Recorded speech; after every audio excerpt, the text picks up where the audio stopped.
ಗುರುರ್ದೇವೋ ಮಹೇಶ್ವರಃ ಗುರುಸ್ಸಾಕ್ಷಾತ್ ಪರಂ ಬ್ರಹ್ಮ ತಸ್ಮೈ ಶ್ರೀ ಗುರವೇ ನಮಃ. ಓಂ ಓಂ ಓಂ. ಸೊ ತತ್ಪದಾರ್ಥ ವಿವೇಕ ನೋಡಿದ್ದೇವೆ. ಮಹಾವಾಕ್ಯದಲ್ಲಿ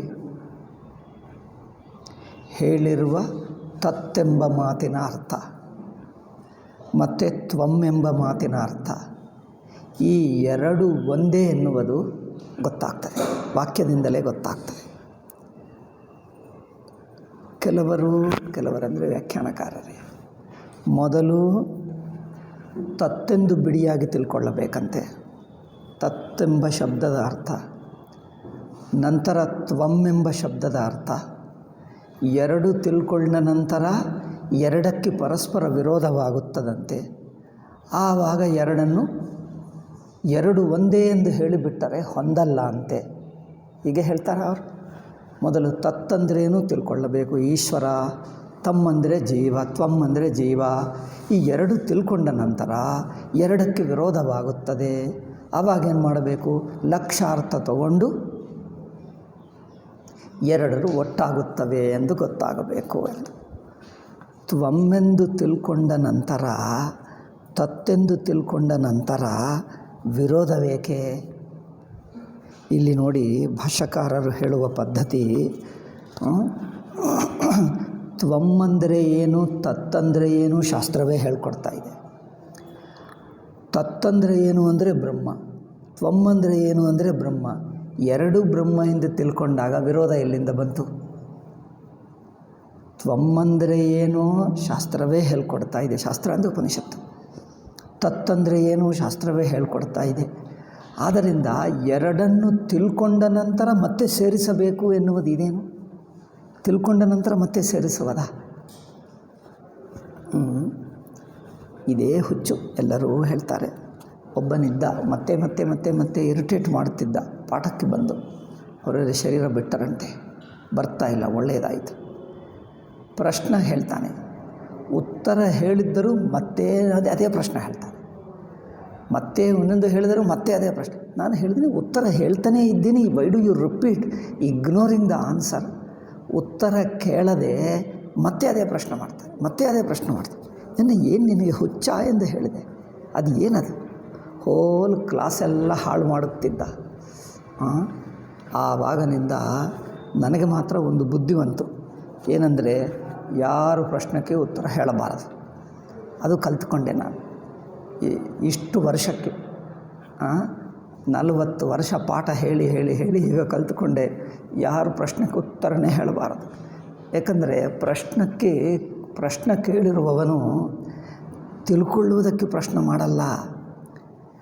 ಆ ಪ್ರಶ್ನದ ಉದ್ದೇಶವು ಇನ್ನೇನೋ ಇರುತ್ತದೆ, ಏನೋ ಮಾಡ್ತಾರೆ.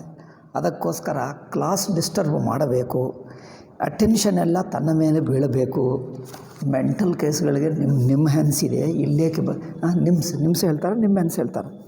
ನಿಮ್ಮ ಹ್ಯಾನ್ಸ್ ಇರುವಾಗ ಇಲ್ಲೇಕೆ ಬರುವುದು? ಇದು ಮೆಂಟಲ್ ಕೇಸ್ಗಳಲ್ಲ, ಅತ್ಯಂತ ಬುದ್ಧಿವಂತರಿಗೋಸ್ಕರ ವೇದಾಂತ ಅಲ್ಲವೇ?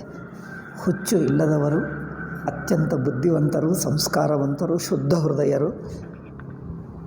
ಶ್ವೇತಾಸ್ತ್ರ ಉಪನಿಷತ್ತು ಹೇಳುತ್ತದೆ, ವೇದಾಂತ ಕೇಳಬೇಕಂದರೆ ಮಹತ್ವರಾಗಬೇಕು. ಮಹಾತ್ಮರು ಕೇಳಿದ ನಂತರ ಮಹಾತ್ಮ ಆಗುತ್ತಾನೆ, ಅದು ಬೇರೆ ವಿಷಯ. ಕೇಳುವುದಕ್ಕೆ ಮೊದಲು ಮಹಾತ್ಮರಾಗಬೇಕು. ಅಂದರೆ ಶುದ್ಧ ಹೃದಯ, ಅಂತರ್ಮುಖರು, ನಿಜವಾದ ಜಿಜ್ಞಾಸು, ತಿಳ್ಕೊಳ್ಳಬೇಕೆನ್ನುವವರು ವೇದಾಂತ ಕೇಳಬೇಕು. ಆದ್ದರಿಂದ ಅವರು ಬಂದು ಸುಮ್ಮನೆ ಈ ಕಾಲದಲ್ಲಿ ಎವ್ರಿಥಿಂಗ್ ಪಬ್ಲಿಕ್ ಆಗಿಬಿಟ್ಟಿತು.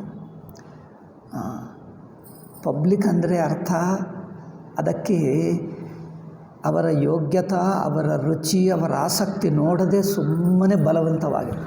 ಈಗ ಈ ಇಸ್ಲಾಂ ಕ್ರಿಸ್ತು ಮತವೇ ನಾಶ ಮಾಡಿದ್ದಾರೆ. ನಮ್ಮದು ಪ್ರಚಾರ, ಅದೊಂದು ಪ್ರಾಪಗಾಂಡ ಮಾಡಿಬಿಟ್ಟರು. ಅವರು ಪ್ರಾಪಗಾಂಡ ಮಾಡಿಬಿಟ್ಟರೆ ಈಗ ನಾವು ಏನು ಹೇಳಲ್ಲ ಅಂದರೆ ಜನರಿಗೆ ಅನಿಸುತ್ತದೆ ಹಿಂದೂ ಮತದಲ್ಲಿ ಏನಿಲ್ಲ, ಅವರು ಏನೇನೋ ಹೇಳ್ತಾ ಇದ್ದಾರೆ. ಈಗ ಇವರು ಪ್ರಾಪಗಾಂಡ ಶುರು ಮಾಡಬೇಕು. ಇವರು ದೊಡ್ಡ ಪ್ರಾಪಗಾಂಡ, ದೊಡ್ಡ ಮೈಕಿಟ್ಟು ಅವರಿಗೆ ಹೇಳುವುದು, ಇವರು ಹೇಳುವುದು, ಇದೆಲ್ಲ ಗುಂಡಾಯಿಸಮ್, ನಥಿಂಗ್ ಬಟ್ ಗುಂಡಾಯಿಸಮ್. ಈ ರಿಲಿಜನ್ ಹೆಸರಿನಲ್ಲಿ ಬರುತ್ತಾ ಇವೆ ನೋಡಿ ವಿದೇಶಿ ಮತಗಳು. ನಮ್ಮ ನಮ್ಮ ಗುರುಗಳಿಗೆ ಎಷ್ಟು ದೊಡ್ಡ ಗುರುಗಳಾದರೂ ಕಾಮನ್ ಸೆನ್ಸ್ ಮಾತ್ರ ಇಲ್ಲ. ಒಂದು ಮಾತ್ರ ಎಲ್ಲರೂ ಒಪ್ಪಬೇಕು, ಎಷ್ಟು ದೊಡ್ಡ ಪೀಠಾಧಿಪತಿಗಳಾದರೂ ಕಾಮನ್ ಸೆನ್ಸ್ ಮಾತ್ರ ಇಲ್ಲ. 20ನೇ ಶತಮಾನದಲ್ಲಿ ಎಲ್ಲರೂ ಪೀಠಾಧಿಪತಿಗಳು ಗುರುಗಳೆಲ್ಲ ಕಾಮನ್ ಸೆನ್ಸ್ ಕಳ್ಕೊಂಡು ಬಿಟ್ಟರು. ವೇದಾಂತಿಗಳು ಆಗಿದ್ದಾರೆ, ಅದು ಮಾತ್ರ ಚೆನ್ನಾಗಿದೆ, ಬ್ರಹ್ಮಜ್ಞಾನ ಚೆನ್ನಾಗಿದೆ, ಕಾಮನ್ ಸೆನ್ಸ್ ಮಾತ್ರ ಕಳ್ಕೊಂಡು ಬಿಟ್ಟರು. ಅದಕ್ಕೋಸ್ಕರ ಎಲ್ಲ ಒಂದೇ ಎನ್ನುವುದು ಹುಚ್ಚು ಹಿಡಿದು ಬಿಟ್ಟಿತ್ತು ಅವರಿಗೆ. ಅದರಿಂದ ಆಗುತ್ತಿದ್ದು ನೋಡುತ್ತಾನೇ ಇಲ್ಲ, ಜನರು ಕೇಳ್ತಾ ಇಲ್ಲ. ಪ್ರಾಪಗಾಂಡನಿಂದ ಇದು ನಡೆಯಲ್ಲ. ಆದ್ದರಿಂದ ವಿಷಯವು ಜಿಜ್ಞಾಸುಗಳು ಕೇಳಬೇಕೇ ಹೊರತು ಸುಮ್ಮನೆ ಏನೇನೋ ಮನಸ್ಸಿನಲ್ಲಿ ಇಟ್ಕೊಂಡು ಬೇರೆ ಲೌಕಿಕ ರುಚಿ ಇಟ್ಕೊಂಡು ವೇದಾಂತವು ಒಂದು ಕ್ಯೂರಿಯಾಸಿಟಿಗೋಸ್ಕರ ಕಲಿಯತಕ್ಕದ್ದಲ್ಲ. ಕ್ಯೂರಿಯಾಸಿಟಿ ಅಂದ್ರೇನು? ಕುತೂಹಲದಿಂದ ಏನಿದೆ ನೋಡೋಣ. ಒಂದು ಸಲ ಕೇಳ್ತೀರಿ, ಓ ಇಷ್ಟೇನೋ ಗೊತ್ತಾಯ್ತು, ಸಾಕು. ಓ ಏನಿದೆ ಕುತೂಹಲ. ಏಕೆ ಬೇಕಪ್ಪ ಅಂದರೆ ಏನೋ ಎಲ್ಲರೂ ಕೇಳ್ತಾ ಇದ್ದಾರೆ, ನನಗೆ ಕೇಳಬೇಕೆಂದಿದೆ. ಕೇಳಿ ಏನು ಮಾಡ್ಕೊಳ್ತೀರಿ? ಅದೆಲ್ಲ ಏಕಪ್ಪ ಕೇಳಬೇಕು ಅನಿಸುತ್ತದೆ, ಕೇಳ್ತೀವಿ ಅಷ್ಟೇ. ನಮ್ಮ ಸ್ವಾತಂತ್ರ್ಯ, ನಮಗೆ ಸ್ವಾತಂತ್ರ್ಯ, ವಿ ಮಸ್ಟ್ ಲಿಸನ್. ಆಯಿತು, ಕೇಳಿದ ನಂತರ ಏನಾಯಿತು? ಓ ಇಷ್ಟೇನಾಗುತ್ತೆ, ನಾನೇ ಬ್ರಹ್ಮ ಅಲ್ಲವೇ ನೀವು ಹೇಳಿದ ನನಗೆ ಗೊತ್ತಾಯಿತು, ನನಗೆ ಸಾಕು. ನಾನೇ ಬ್ರಹ್ಮ ಅಲ್ಲವೇ? ಗೊತ್ತಾಯಿತು, ಸಾಕು. ಈಗ ನಂತರ ಏನು ಮಾಡ್ತೀವಿ? ಬೇರೆ ಕೆಲಸ ಇದೆ ಮಾಡ್ಕೊಳ್ತೀವಿ ಅಷ್ಟೇ ನಾವು. ವೇದಾಂತ ಅಂದರೆ ಏನು ಆಟ ಆಗಿಬಿಟ್ಟಿದೆ ಜನರಿಗೆ. ಹಾಗೆ ಪ್ರಾಪಗಾಂಡ. ರೇನಿ ಗ್ವೆನನ್ ಎಂದು ಒಬ್ಬನು ಫ್ರೆಂಚ್ ಅವನಿದ್ದ. ರೇನಿ ಗ್ವೆನನ್ ಅವರು ಮೊದಲು ಮುಸಲ್ಮಾನನಾಗಿದ್ದ, ನಂತರ ಅದು ಬಿಟ್ಟ. ಪ್ರಪಂಚದಲ್ಲಿರುವ ವಿವಿಧ ಮಹನೀಯರು ಜ್ಞಾನಿಗಳ ಪುಸ್ತಕಗಳನ್ನು ಓದಿ ಅವರಿಗೇನೋ ಯಾರೋ ಒಬ್ಬರು ಗುರುಗಳು ಸಿಕ್ಕಿದ್ದಾರೆ, ಒಂದು ದೀಕ್ಷಾ ಸಿಕ್ಕಿತು, ಸ್ವಲ್ಪ ಎಷ್ಟೋ ಜಪ ಧ್ಯಾನ ತತ್ವಚಿಂತನ ಮಾಡಿದ, ವೇದಾಂತವನ್ನು ಚೆನ್ನಾಗಿ ಅರ್ಥ ಮಾಡಿಕೊಂಡ. ಇವರೇ ಅಲ್ಲದೆ ಪ್ರಪಂಚದಲ್ಲಿ ಬೇರೆ ಎಲ್ಲೆಲ್ಲಿಯಾದರೂ ತತ್ವಜ್ಞಾನಿಗಳು ಇದ್ದರೆ, ಎಲ್ಲೋ ಅಪರೂಪವಾಗಿದ್ದಾರೆ, ಇಲ್ಲ ಎಂದಲ್ಲ.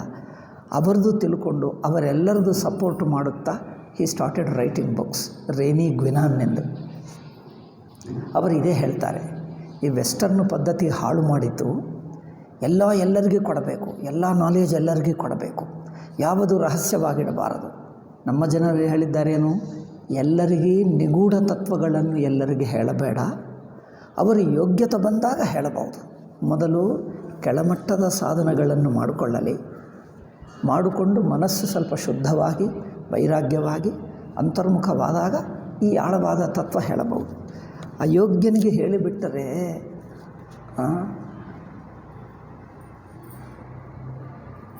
ಅದೇನು ಹೇಳ್ತಾರೆ?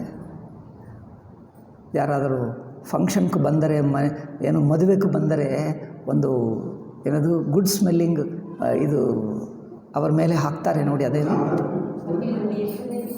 ಪನ್ನೀರ್ ಹೇಳ್ತಾರ ನೀವು? ಪನ್ನೀರ್, ಅದೇ ಗುಡ್ ಸ್ಮೆಲ್ಲಿಂಗ್. ಅಂಥದ್ದು ಹೋಗಿ ಹಂದಿಗೆ ಕೊಟ್ಟರೆ ಏನು ಮಾಡ್ತದೆ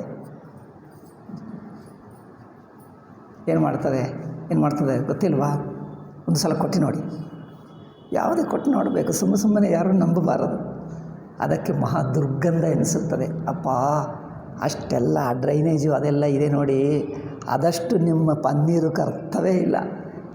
ಇದು ಮನುಷ್ಯರು ಹಾಕ್ಕೊಳ್ತಾರಂತೆ. ಅಯ್ಯೋ, ಮನುಷ್ಯರು ಹೇಗೆ ಹಾಕ್ತದೋ ಹೇಗೆ ಬದುಕುತ್ತಾರೋ, ಒಂದು ಸಲ ನನ್ನ ಜೊತೆಗೆ ಬರಲಿ, ನಿಮಗೆ ಎಷ್ಟು ಸುಗಂಧವ ತೋರಿಸ್ತೀನಿ ಅಂತ ಹೇಳ್ತಾರೆ ಅಲ್ಲವೇ? ಹಂದಿಗೆ ಅರ್ಥವಾಗ್ತದೆ.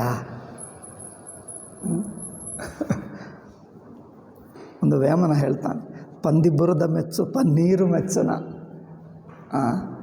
ಹಂದಿ ಬುರದ ಅಂದರೆ ಕೆಸರನ್ನು ಮೆಚ್ಚುತ್ತದೆ ಹೊರತು ಪನ್ನೀರು ಮೆಚ್ಚುತ್ತದ? ವಿಶ್ವದಾಭಿರಾಮ ವೇಮನದ ಒಂದು ಪದ್ಯ ಅದು. ಪಂದಿ ಬುರದ ಮೆಚ್ಚು ಪನ್ನೀರು ಮೆಚ್ಚುನ. ಹಾಗೆ ಯೋಗ್ಯತೆ ಇಲ್ಲದವನಿಗೆ ಅದರ ಸಾರವೇನಿಲ್ಲ, ಅದಕ್ಕೆ ಅರ್ಥವೇ ಇಲ್ಲ. ಆದ್ದರಿಂದ ಜನರು ಅರ್ಜೆಂಟ್ ಏನು ಬೇಕಾಗಿಲ್ಲ. ಯೋಗ್ಯತೆ ಇಲ್ಲದವರು ಏನು ಅರ್ಜೆಂಟ್ ಮಾಡಿ ನಾವೇನೋ ತಿಳ್ಕೊಳ್ಳಲೇಬೇಕು, ಇದೆಲ್ಲ ಒಂದು ಈಗೋ ಪ್ರೆಸ್ಟೀಜು ತೋರಿಸಿಕೊಳ್ಳೋದು ಪ್ರಾಪಗಾಂಡ ಆಗಿಬಿಟ್ಟಿತು. ಇದೆಲ್ಲ ರೇನಿ ಗ್ವೆನನ್ ವಿಮರ್ಶೆ ಮಾಡುತ್ತಿದ್ದ. ರೇನಿ ಗ್ವೆನನ್ನು ಹೆಚ್ಚು ಜನರು ಭಾರತ ದೇಶದಲ್ಲಿ ಓದಲಿಲ್ಲ, ಅವರು ಫ್ರೆಂಚಿನಲ್ಲೇ ಹೆಚ್ಚು ಬರೆದಿದ್ದಾರೆ. ಕೆಲವು ನನಗೆ ವಿದೇಶಿಯರಿಂದಲೇ ಗೊತ್ತಾಯಿತು.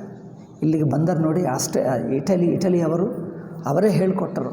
ಅವರು ಹೇಳ್ತಾರೆ, ನಾವು ಅವರ ಪುಸ್ತಕಗಳು ಓದಿ ಅವರ ಮೂಲಕನೇ ನಾವು ವೇದಾಂತದ ಮಹಿಮೆ ತಿಳ್ಕೊಂಡು ಇಂಡಿಯಾಕ್ಕೆ ಬಂದಿದ್ದೇವೆ. ಹುಡುಕ್ತಾ ಇಲ್ಲಿಗೂ ಭಾರತ ದೇಶಕ್ಕೆ ಬಂದಿದ್ದೇವೆ.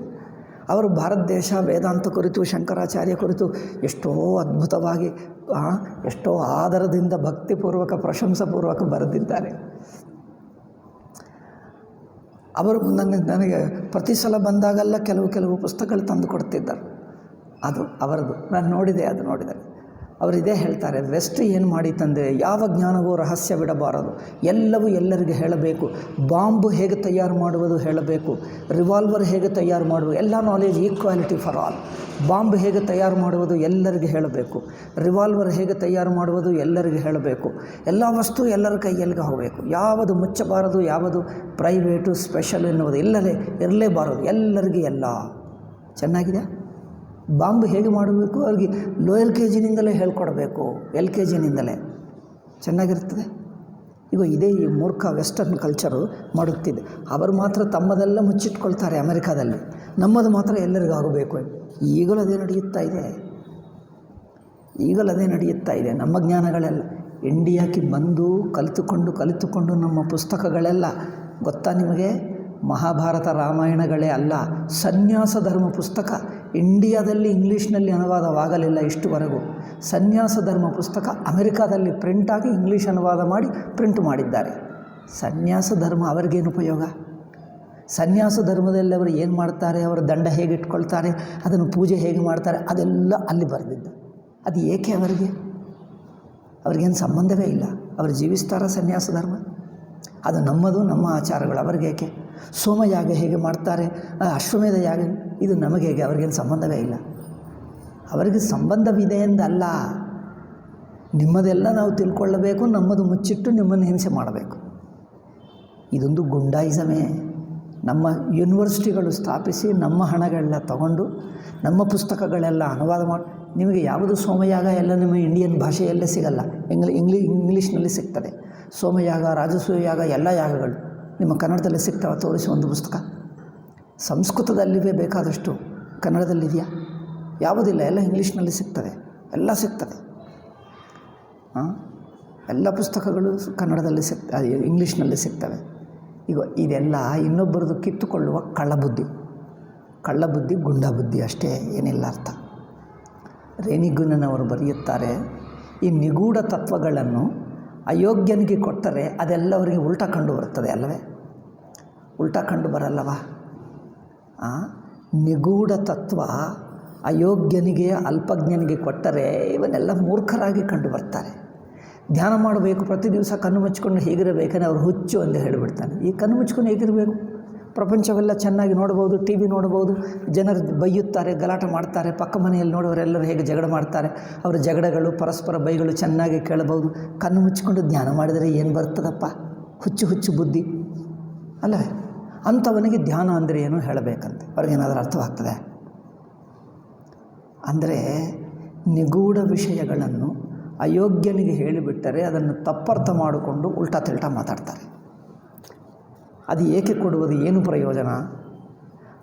ಅವರು ಉಲ್ಟಾ ಮಾತಾಡಿ ತಪ್ಪಾಗಿ ತಿಳ್ಕೊಂಡು ಇದನ್ನು ಕೆಟ್ಟದಾಗಿ ಪ್ರಸ್ತುತಿ ಮಾಡುವುದಕ್ಕೆ ಅವರು ಅನುವಾದ ಮಾಡಿ ಎಲ್ಲರಿಗೂ ಕೊಟ್ಟುಬಿಟ್ಟರು. ಅದರಿಂದ ಅಲ್ಟಿಮೇಟ್ಲಿ ಏನಾಯಿತು? ಹಿಂದೂ ಮತವಷ್ಟು ಕೆಟ್ಟ ಮತ ಪ್ರಪಂಚದಲ್ಲಿ ಇಲ್ಲವೇ ಇಲ್ಲ ಅಲ್ಲವೇ? ಇಡೀ ಪ್ರಪಂಚಕ್ಕೆ ಇಸ್ಲಾಂ ಕ್ರೈಸ್ತ ಮತವೇ ದೊಡ್ಡದು. ಈಗ ಮಿಕ್ಕ ಮತಗಳೆಲ್ಲರಿಗಿಂತ ನೀಚ ಮತ ಅಂದರೆ ಹಿಂದೂ ಮತ. ಯಾಕೆಂದರೆ ಏನಿಲ್ಲವೇ ಇಲ್ಲ, ಎಲ್ಲ ಮೂರ್ಖರು ಏನೇನೋ ಮಾಡ್ತಾರೆ. ಇದು ಅವರು ಬರೆದಿದ್ದು, ಅವರು ಓದಿದ್ದು ಪುಸ್ತಕಗಳು ಅಲ್ಲವೇ? ಆದ್ದರಿಂದ ನಿಗೂಢ ವಿಷಯಗಳು ನಿಗೂಢತೆಗೆ ಯೋಗ್ಯತೆ ಬಂದಾಗಲೇ ಹೇಳಲಿ, ಮಿಕ್ಕ ಜನರಿಗೆ ಹೇಳಬೇಕಾಗಿಲ್ಲ. ಸುಮ್ಮನೆ ಒಂದು ಜನರಲ್ ನಾಲೆಜ್, ಇದಕ್ಕಿಂತ ಹೆಚ್ಚಿನದು ಇದೆ, ಏನೋ ಇದೆ ನಿಗೂಢತೆ, ಇಷ್ಟು ಮಾತ್ರ ತಿಳ್ಕೋ ಸಾಕು. ನಿಮಗೆ ಯೋಗ್ಯತೆ ಬಂದಾಗ ಆ ಜಿಜ್ಞಾಸ ಹುಟ್ಟುತ್ತದೆ ಅಷ್ಟೇ ಹೊರತು ಡೀಟೇಲ್ ಕಲಿಯೋದು ವೇಸ್ಟ್. ಅದು ಅರ್ಥವೂ ಆಗಲ್ಲ. ಸುಮ್ಮನೆ ಕ್ಯೂರಿಯಾಸಿಟಿಗೋಸ್ಕರ ಓದಿರುವವರು ತುಂಬ ಬ್ಲಾಕ್ ಮಾಡಿಕೊಳ್ತಾರೆ, ಮನಸ್ಸು ಬ್ಲಾಕ್ ಆಗಿ ಬಿಡ್ತದೆ. ಇದೆಲ್ಲ ಗೊತ್ತಾಯಿತು ಹೇಳ್ತದೆ ಅಲ್ಲ, ಇದೆಲ್ಲ ಗೊತ್ತಲ್ಲ ನಮಗೆ. ಅದು ಒಂದು ಕಡೆ ಎಲ್ಲೋ ಒಂದು ಪ್ರವಚನ ನಡೆಯುತ್ತಿತ್ತು. ನಾನು ಬ್ರಹ್ಮಚಾರಿಯಾಗಿದ್ದೆ. ಒಬ್ಬ ಸ್ವಾಮೀಜಿ ಎಲ್ಲೋ ಪ್ರವಚನ ಮಾಡ್ತಾ ಇದ್ದಾರೆ. ಯಾರೋ ಒಬ್ಬರು ಕಂಡು ಬಂದಾಗ ಸ್ವಲ್ಪ ಹೊತ್ತು ಮಾತಾಡಿದ ಪರಿಚಯ, ಹೊಸ ಪರಿಚಯ, ಯಾರೋ ಇಲ್ಲಿ ಎಲ್ಲೋ ಬೀದಿಯಲ್ಲಿ ನಂತರ ಎಲ್ಲಿ ಅಂದರೆ ಅಲ್ಲಿಗೆ ಹೋಗ್ತಾ ಇದ್ದೀವಿ ಪ್ರವಚನಕ್ಕೆ ಬನ್ನಿ ಅಂದರೆ, ಓ ಏನು ಹೇಳ್ತಾ ಇದ್ದಾರೆ ಉಪನಿಷತ್ತು, ಓ ಅದೆಲ್ಲ ಗೊತ್ತು, ಅದರಲ್ಲಿ ಏನಿದೆ ಪಂಚಕೋಶ ಅವಸ್ಥಾತ್ರಯ ಎಲ್ಲ ಬ್ರಹ್ಮ ಅದೇ ಅಲ್ಲವೇ ನಮಗೆ ಗೊತ್ತು ಏನಿದೆ. ಇದಾ ಮಾತಾಡೋದು ನೋಡಿ, ಅದೆಲ್ಲ ನನಗೆ ಗೊತ್ತು ಅಂದರೆ ಇದೊಂದು ಲೌಕಿಕ ಜನರಲ್ ನಾಲೆಜ್, ಹಾಗೆ ಕ್ಯೂರಿಯಾಸಿಟಿಗೋಸ್ಕರ ತಿಳ್ಕೊಂಡಿದ್ದು ಅಷ್ಟೇ. ಆದ್ದರಿಂದ ನಿಮಗೆ ಯಾವ ನಿಗೂಢವಾದ ವಿಷಯವನ್ನು ಕಲಿಯಬೇಕೋ ಅದು ನಿಮಗೆ ಹಗುರವಾಗಿ ತೋರ್ತದೆ. ಯೋಗ್ಯತೆ ಇಲ್ಲದಿರುವಾಗ ಕೇಳಿದ್ದರೆ ಅದನ್ನು ಹಗುರವಾಗಿ ತಗೊಂಡು ಬಿಡ್ತೀರಿ. ಆ ಹಗುರವಾಗಿ if you consider it as low, later it blocks you don't take it seriously. ಈಗ ಮುಂದುವರಿಯಲ್ಲ. ನಿಮ್ಮ ಮನಸ್ಸು ನಿನಗೆ ಅಡ್ಡಿ ಆಗ್ತದೆ, ನಿಮ್ಮ ಮನಸ್ಸೇ ನಿಮಗೆ ಅಡ್ಡಿ ಆಗ್ತದೆ. ಆದ್ದರಿಂದ ಹಾಗೆ ಯಾರೂ ಮಾಡಬಾರದು. ಅದಕ್ಕೋಸ್ಕರ ಇಲ್ಲಿ ನೋಡಿ, ತತ್ಪದಾರ್ಥ ತ್ವಂಪದಾರ್ಥ ನಾನು ಹೇಳಿದೆ. ತ್ವಂಪದದ ಅರ್ಥ ತಿಳ್ಕೊಂಡರೆ ಅದೇ ಬ್ರಹ್ಮ. ಅವರು ಹೇಳ್ತಾನೆ ಆತ್ಮ ತಿಳ್ಕೊಂಡ ನಂತರ ಬ್ರಹ್ಮ ಆಗಬೇಕು. ಅದು ಹೇಗೆ? ನಾನು ಹೇಳಿದೆ, ಯಾರು ಹೇಳಿದ್ದರು? ನೀವು ಇಷ್ಟು ದಿವಸ ಪ್ರವಚನದಲ್ಲಿ ಒಂದು ದಿವಸ ನಾನು ಹೇಳಿದ್ದಿನ, ಮೊದಲು ಆತ್ಮ ತಿಳ್ಕೋ, ನಂತರ ಆತ್ಮವನ್ನು ಬ್ರಹ್ಮ ಮಾಡುವ. ಯಾವುದನ್ನು ಆತ್ಮ ಹೇಳ್ತೀವೋ ಆ ಆತ್ಮನೇ ಬ್ರಹ್ಮ ಆಗಿದೆ. ಆತ್ಮನ ತಿಳ್ಕೊಳ್ಳುವುದಂದರೆ ಬ್ರಹ್ಮ ತಿಳಿಯಾಯಿತು. ಅದು ಬ್ರಹ್ಮ ತಿಳಿಯದಿದ್ದರೆ ಆತ್ಮ ಆಗುವುದೇ ಅಲ್ಲ. ನೀವು ಆತ್ಮ ಗೊತ್ತಾಗಲಿಲ್ಲ ಎಂದರ್ಥ ಅಷ್ಟೇ ಹೊರತು ಆತ್ಮ ತಿಳ್ಕೋ ನಂತರ ಬ್ರಹ್ಮ ಮಾಡು. ಈಗ ಇದು ಪ್ರಶ್ನೆ ಹೇಳಿ 3 ಸಲ ಹೇಳಿದೆ, 4 ಸಲ ಮತ್ತೆ ಅದೇ ಪ್ರಶ್ನೆ ಮಾಡ್ತಾರೆ. ನನ್ನದು ಒಂದು ದೊಡ್ಡ ಮೂರ್ಖತನ ಇತ್ತು, ನನಗೂ ಗೊತ್ತಿಲ್ಲ. ಮತ್ತು ನಂತರ ಕಲಿತುಕೊಂಡೆ. ನಮ್ಮ ಹೊಳೆ ನರಸೀಪುರದಲ್ಲಿದ್ದಾನೆ ಒಬ್ಬ ಬ್ರಹ್ಮಚಾರಿ. Swamiji, you are wasting time, that fellow is irritating you, ಬೇಕೆಂದು ಈ ಡಸಂಟ್ ಅಂಡರ್ಸ್ಟ್ಯಾಂಡ್. ನೀವು ಅವರಿಂದ ಎಲ್ಲ ಕ್ಲಾಸ್ ಹಾಳಾಗ್ತಾ ಇದೆ, ಮಿಕ್ಕ ಬರುವ ವಿದ್ಯಾರ್ಥಿಗಳು ನಿಲ್ಲಿಸ್ತಾ ಇದ್ದಾರೆ, ಆ ಮೂರ್ಖನಿಗೆ ನೀವು ಉತ್ತರ ಕೊಟ್ಟರೆ ನೀವು ಕೊಡಬೇಡಿ ಅಂದರೆ, ಓ ಇದು ಹೀಗಿರುತ್ತಾರಾ, ನನಗೂ ಗೊತ್ತಿಲ್ಲ, ಅವರು ಪ್ರಶ್ನೆ ಮಾಡಿದ್ದರೆ ಅವ್ರು ಅರ್ಥ ಮಾಡ್ಕೊಳ್ತಾನೆ ಎಂದು ನಾನು ಉತ್ತರ ಹೇಳ್ತಾ ಇದ್ದೆ. ನಾವು ಯಾವಾಗಲೂ ಅನಾವಶ್ಯಕ ಪ್ರಶ್ನೆಗಳು ಮಾಡಲಿಲ್ಲ. ಪ್ರಶ್ನೆ ಮಾಡಿದ್ದರೆ ಸೀರಿಯಸ್ ಆಗೇ ಮಾಡಿದ್ದೇವೆ. ಅವರು ಹಾಗೆ ಮಾಡ್ತಾರೇನೋ ಅಂದ್ಕೊಳ್ತಾ ಇದ್ದೆ. ಈಗ ಗೊತ್ತಾಯಿತು, ಓಹೋ ಹಾಗಿದ್ದಾರೆ, ಈಗ ಇನ್ನು ಮೇಲೆ ಯಾರಿಗೂ ಉತ್ತರನೇ ಕೊಡಬಾರದು. ಕಲಿತುಕೊಂಡೆ. ಈ ಸಲ ಬಂದಾಗ ಎಷ್ಟೋ ಜನರಿಗೆ ನಾನು ಉತ್ತರನೇ ಕೊಟ್ಟಿಲ್ಲ. ಅವರು ಏನೇನೋ ತಲಾಬಾಲ ಇಲ್ಲದೆ ಮಾಡ್ತಾನೆ, ಹತ್ತಿರಕ್ಕೆ ಬಂದು ಮಾತಾಡ್ತಾನೆ, ಏನೇನೋ ಹೇಳ್ತಾನೆ. ಎಲ್ಲ ಹೇಳಿದ ನಂತರ ಮುಚ್ಕೊಂಡು ಹೋಗೋ ಅಷ್ಟೇ. That fellow doesn't understand what is asking. ಅವರು ದೊಡ್ಡ ಮಾತುಗಳು ಮಾತಾಡಿದ್ದರೆ ಅವ್ರಿಗೆ ಅರ್ಥವಾಯಿತೆಂದು ಅರ್ಥವಾ? ಅಲ್ಲಿ ಇಲ್ಲಿ ಪುಸ್ತಕದಲ್ಲಿ ಓದಿರುವ ಮಾತುಗಳು ತಂದು ಹೇಳಿಬಿಡ್ತಾನೆ. It doesn't understand a single word of what is speaking. ಅವ್ರು ಏನು ಮಾತಾಡ್ತಾ ಇದ್ದಾನೋ ಒಂದು ಮಾತು ಅವ್ರಿಗೆ ಗೊತ್ತಾಗಲ್ಲ. ಬಟ್ ಏನೇನೋ ತಲಾಬಾಲ ಇಲ್ಲದೆ ಮಾತಾಡ್ತಾನೆ. ಏನಿಲ್ಲ, you have to engage you, keep your attention on him and engage you, waste your time ಅಲ್ಲವೇ? ದಟ್ ಈಸ್ ದ ಓನ್ಲಿ ಬುದ್ಧಿ. ಓ ಹೀಗಿರುತ್ತಾರಾ ಎಂದು ನಮಗೆ ಗೊತ್ತಿಲ್ಲ. ಬಂದಿರುವ ವಿದ್ಯಾರ್ಥಿಗಳೆಲ್ಲ ಸಿನ್ಸಿಯರ್ ವಿದ್ಯಾರ್ಥಿಗಳು, ಎಲ್ಲರೂ ಜಿಜ್ಞಾಸುಗಳು, ಎಲ್ಲರೂ ಮುಮುಕ್ಷುಗಳು, ಎಲ್ಲರೂ ಅರ್ಥ ಮಾಡಿಕೊಳ್ತಾರೆ ಎಂದು ಈ ದೃಷ್ಟಿ ಇಟ್ಕೊಂಡೇ ಹೇಳುವುದು ನಾನು ಕಲಿತುಕೊಂಡೆ. ಈಗ ಕಲಿತುಕೊಂಡೆ. ನಾನು ಕಲಿಯೋದೇ ಹೆಚ್ಚು, ಅವರು ಕಲಿಯುತ್ತಾರೋ ಅಲ್ಲವೋ ಗೊತ್ತಿಲ್ಲ. ನಾನೇ ಕಲಿಯುತ್ತಾ ಬಂದಿದ್ದೇನೆ. ಇತ್ತೀಚೆಗೆ ಬುದ್ಧಿವಂತನಾಗಿ ಯಾರಿಗೂ ಉತ್ತರ ಕೊಡೋದೇ ನಿಲ್ಲಿಸಿಬಿಟ್ಟೆ. Waste, time waste. ಆದ್ದರಿಂದ ನೋಡಿ, ತತ್ವಂ ಎನ್ನುವುದು ಮೊದಲು ತತ್ವ ಮಾತ್ರ ಹೇಳು ಎಂದು ಎಲ್ಲಿಯಾದರೂ ಹೇಳಿದೆಯಾ? ತ್ವಂ ತಿಳ್ಕೋ ಎಂದು ಹೇಳಿದೆಯಾ? ಅಲ್ಲ. ತತ್ವಮಸಿ ಇಟ್ಟುಕೊಂಡೇ, ತತ್ವಮಸಿ ಎಂಬ ವಾಕ್ಯವನ್ನು ಇಟ್ಟುಕೊಂಡೇ ಆ ವಾಕ್ಯ ಅಂತರ್ಗತವಾದ ತತ್ತಂದ್ರೇನು ತ್ವಂ ಅಂದ್ರೇನು ಎಂದು ಹೇಳ್ತಾ ಇದೆ ನೋಡಿ. ತತ್ವಂ ಎಂಬ ತತ್ವಮಸಿ ಎಂಬ ಒಟ್ಟು ವಾಕ್ಯ ಇಟ್ಟುಕೊಂಡು ಆ ವಾಕ್ಯದಲ್ಲಿ ಇರುವ ತತ್ತೇನು ಅಂದರೆ, ತತ್ತೆಂದು ಒಂದು ಪದಕ್ಕೆ ಅರ್ಥ ಬಿಡಿಯಾಗಿ ಮೊದಲು ತಿಳ್ಕೊಳ್ತೀವೋ ಇದೊಂದು ಕಷ್ಟ ನೋಡಿ. ಪದಕ್ಕೆ ಅರ್ಥ ಮೊದಲು ತಿಳ್ಕೊಳ್ತೀವೋ? ಪ್ರಶ್ನೆ, ಒಂದು ವಾಕ್ಯದಲ್ಲಿ ಪದಗಳಿದ್ದರೆ ಪದಗಳ ಅರ್ಥ ಮೊದಲು ತಿಳ್ಕೊಂಡು ನಂತರ ವಾಕ್ಯಾರ್ಥ ತಿಳ್ಕೊಳ್ತೀವ? ಅಥವಾ ಪದದ ಅರ್ಥ ವಾಕ್ಯ ಸಂದರ್ಭದಲ್ಲೇ ಅರ್ಥವಾಗ್ತದೆ? ಪದದ ಅರ್ಥ ವಾಕ್ಯ ಸಂದರ್ಭದಲ್ಲೇ, ಆ ವಾಕ್ಯದಲ್ಲಿ ಆ ಸಂದರ್ಭದಲ್ಲಿ ಬಂದಾಗ ಯಾವ ಅರ್ಥ ಇದೆ ಎಂದು ಗೊತ್ತಾಗ್ತದೆ. ವಾಕ್ಯ ಸಂದರ್ಭ ಬಿಟ್ಟು ಕೇವಲ ತತ್ವ ಅದು ಅಂದರೆ ಏನರ್ಥ? ಅದು ಅಂದರೆ ಎಲ್ಲಿ ಬಂತು? ಜನರು ಕೇಳ್ತಾರೆ, ಎಲ್ಲಿ ಯಾವ ವಾಕ್ಯದಲ್ಲಿ ಅಂದರೆ ಸುಮ್ಮನೆ ಕೇಳ್ತಾ ಇದ್ದೇನೆ. ಅದು ಅಂದರೆ ಏನು? ಅದು ಅಂದರೆ ಅದು ಅದು ಹೌದು, ಅದು ಅಂದರೆ ಅದೇ ನಿಜ. ಅದು ಅಂದರೆ ಏನು? ಅದು ಅಂದರೆ ಏನು ಹೇಗೆ ಹೇಳೋಕ್ಕಾಗ್ತದೆ? ನಿಮ್ಮನ್ನು ಕೇಳ್ತೀನಿ, ಹೇಳಿ, ಅದು ಅಂದರೆ ಏನು? ಅದು ಅಂದರೆ ಅದು ಅದು ಅಂದರೆ ಇದಲ್ಲ ಅಷ್ಟೇ. ಇದಲ್ಲ ಎಂದು ಇದು ಪಕ್ಕಕ್ಕಿಟ್ಟರೆ ಹೊರತು ಅದು ಅಂದರೆ ಏನೇನು ಗೊತ್ತಾಗಲಿಲ್ಲ ಅಲ್ಲವೇ? ಪುಸ್ತಕ ಅಂದರೆ ಏನು ಅಂದರೆ ಬಟ್ಟೆ ಅಲ್ಲ ಎಂದು ಹೇಳಿದ್ರಿ. ಗೊತ್ತಾಯ್ತು ನಿಮಗೆ ಪುಸ್ತಕ ಅಂದರೆ ಏನು? ಪುಸ್ತಕ ಅಂದರೆ ಏನು ಅಂದರೆ ಬಟ್ಟೆ ಅಲ್ಲ, ಗೋಡೆ ಅಲ್ಲ, ಮೈಕ್ ಅಲ್ಲ. ಇನ್ನೀಗ ಅಂಗಡಿ ತೊಗೊಂಡು ಹೋಗಿ ಸೂಪರ್ ಮಾರ್ಕೆಟ್ನಲ್ಲಿ ಒಂದೊಂದು ಹೇಳ್ತೀನಿ. ಅದರಲ್ಲಿ ಏನದು ಬೆಳೆ ಅಲ್ಲ, ಅಕ್ಕಿ ಅಲ್ಲ, ಎಣ್ಣೆ ಅಲ್ಲ. ಈಗ ಇಡೀ ಸೂಪರ್ ಮಾರ್ಕೆಟ್ ತೋರಿಸ್ತೀನಿ. ಇಷ್ಟೆಲ್ಲ ಬೆಳಗಿನಿಂದ ಸಂಜೆವರೆಗೆ ಹೇಳಿದ ನಂತರ ಕೊನೆಗೂ ಪುಸ್ತಕ ಅಂದರೆ ಏನು ಹೇಳಲೇ ಇಲ್ಲ ಅಲ್ಲವೇ? ಇನ್ನೊಂದು ಅಂಗಡಿ ತೋರಿಸ್ತೀನಿ, ಮತ್ತೆ ಹೋಗು. ಈಗ ಇಡೀ ಬೆಂಗಳೂರೆಲ್ಲ ತಿರುಗು, ಯಾವುದು ಅಲ್ಲ ಹೇಳ್ತೀವಿ, ಅದರಿಂದ ಗೊತ್ತಾಗ್ತದೆ.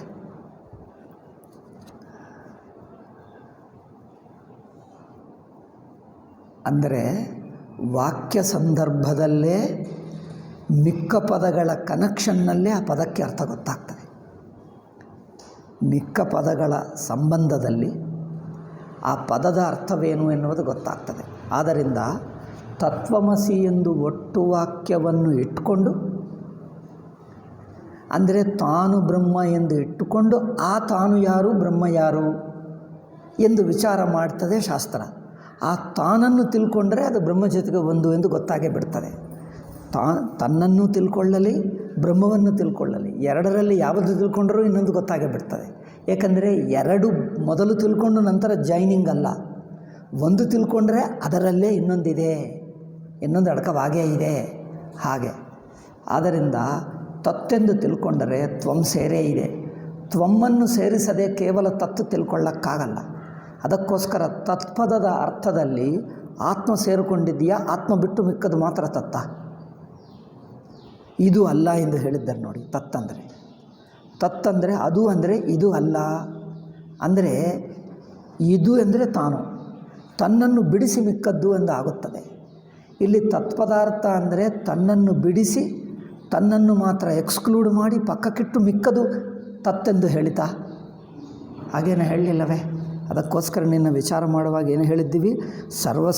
ವ್ಯಾವೃತ್ತ ಸರ್ವ ಸಂಸಾರ ಧರ್ಮಕಃ, ಸರ್ವ ಸಂಸಾರ ಧರ್ಮವು ಇಲ್ಲದಿರುವುದು ಮತ್ತು ಅನುಭವಾತ್ಮಕಃ ಎಂದು ಹೇಳಿಬಿಟ್ಟ. ತತ್ಪದಾರ್ಥವನ್ನು ಇದು ಅಲ್ಲ ಎಂದು ಹೇಳಿದ್ದಿರಲ್ಲ. ಇದು ಅಂದರೆ ತಾನೇ, ತನ್ನನ್ನು ಬಿಡಿಸದೆ ತನ್ನನ್ನು ಸೇರಿಸಿಕೊಂಡು ಎಂದು ಹೇಳ್ತಾ ಇದ್ದಾನೆ. ಮರೀಗ ತನ್ನನ್ನು ಬಿಟ್ಟು ಇನ್ನೊಂದು ಎಂದು ಹೇಗೆ ಹೇಳ್ತೀವಿ? ಅನುಭವಾತ್ಮಕಃ ಅಂದರೆ ತ್ವಂ ಪದಾರ್ಥವನ್ನು ಸೇರಿಸಿಕೊಂಡಿದೆ. ಅನುಭವಾತ್ಮಕಃ ಬ್ರಹ್ಮಸಂಜ್ಞಕಃ, ಅದು ತತ್ಪದಾರ್ಥ. ತತ್ತಂದರೆ ಆತ್ಮವನ್ನು ಸೇರಿಸಿಕೊಂಡೇ, ಅನುಭವ ರೂಪವೇ ತತ್ತು ಅಂದರೆ ತ್ವಮ್ಮನ್ನು ಸೇರಿಸಿಕೊಂಡಿದೆ. ತಮ್ಮಂದರೆ ಏನು? ಈಗ ತ್ವಮ್ಮೆಂದು ನೋಡಿ. ತ್ವಮ್ಮಂದರೆ ಏನು? ಎಲ್ಲ ಪರಿಮಿತಿಗಳು, ಪರಿಚ್ಛೇದಗಳು, ದೇಹ ಇಂದ್ರಿಯ ಮನಸ್ಸುಗಳನ್ನು ಬಿಡಿಸಿರುವ ತಾನು. ದೇಹ ಇಂದ್ರಿಯ ಮನಸ್ಸುಗಳು ಬಿಡಿಸಿದ್ದರೆ ಈಗ ಆತ್ಮ ಎನ್ನುವುದು ಒಂದು ವೈಯಕ್ತಿಕ ಆತ್ಮ ಇರುವುದಿಲ್ಲ, ಅದು ಅನಂತ ಆಗಿಬಿಡ್ತದೆ. ಮತ್ತು ಅದು ತತ್ತಾಗಿ ಬಿಡ್ತದೆ. ಆತ್ಮನನ್ನು ತಿಳ್ಕೊಂಡ್ರೆ ಅದು ತತ್ತಾಗಿ ಬಿಡ್ತದೆ, ತತ್ತನ್ನು ತಿಳ್ಕೊಂಡ್ರೆ ಆತ್ಮನನ್ನು ಸೇರಿಸ್ಕೊಳ್ತದೆ ಅಲ್ಲವೇ? ಆದ್ದರಿಂದ ತತ್ವಗಳ ವಿಚಾರದಿಂದ ತತ್ವಮು ಒಟ್ಟಾಗೇ ಇದೆ ಎಂದು ಗೊತ್ತಾಗ್ತದೆ. ತತ್ತು ತ್ವಮ್ಮು ಎರಡು ಒಟ್ಟಾಗೇ ಇವೆ. ಆಗುವುದು ಅಂದರೆ ಒಂದೇ ಅಂದರ್ಥ, ಒಂದಾಗೇ ಇದೆ ಎಂದು ಗೊತ್ತಾಗ್ತದೆ. ಹೀಗೆ ತಿಳ್ಕೊಳ್ಳಬೇಕೇ ಹೊರತು ಮೊದಲೇ ತತ್ತು ತಿಂದ್ಕೋ, ಮೊದಲೇ ತ್ವಮ್ ತಿಳ್ಕೊ, ನಂತರ ಎರಡನ್ನು ಜಾಯಿನ್ ಮಾಡು, ಹಾಗಿರಲ್ಲ. ಮೊದಲೇ ತ್ವಮ್ಮನ್ನು ತಿಳ್ಕೊಂಡುವಾಗ ತ್ವಮ್ ಅಂದರೆ ಯಾರು? ಇನ್ನು ಜೀವಬುದ್ಧಿನ ಚೈತನ್ಯ ಆತ್ಮನ?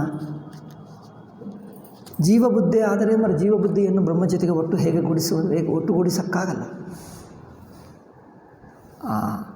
ಅದನ್ನು ಚೈತನ್ಯ ಆತ್ಮ ಎಂದು ತಿಳ್ಕೊಂಡ್ರೆ మరి ತತ್ತಾಗೆ ಬಿಟ್ಟಿತು ಇನ್ನೇನು.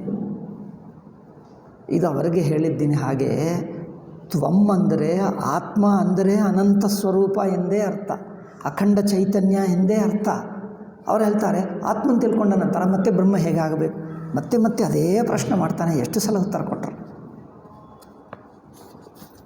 ನನಗೆ ಗೊತ್ತಾಯಿತು, ಅಮ್ಮಯ್ಯ ಅವರು ಬುದ್ಧಿವಂತನೇ, ಅಂಥವ್ರಿಗೆ ಹೇಳೋದು ನಾನೇ ಮೂರ್ಖ ಎಂದು ಬಿಟ್ಟೆ ಅಲ್ಲವೇ?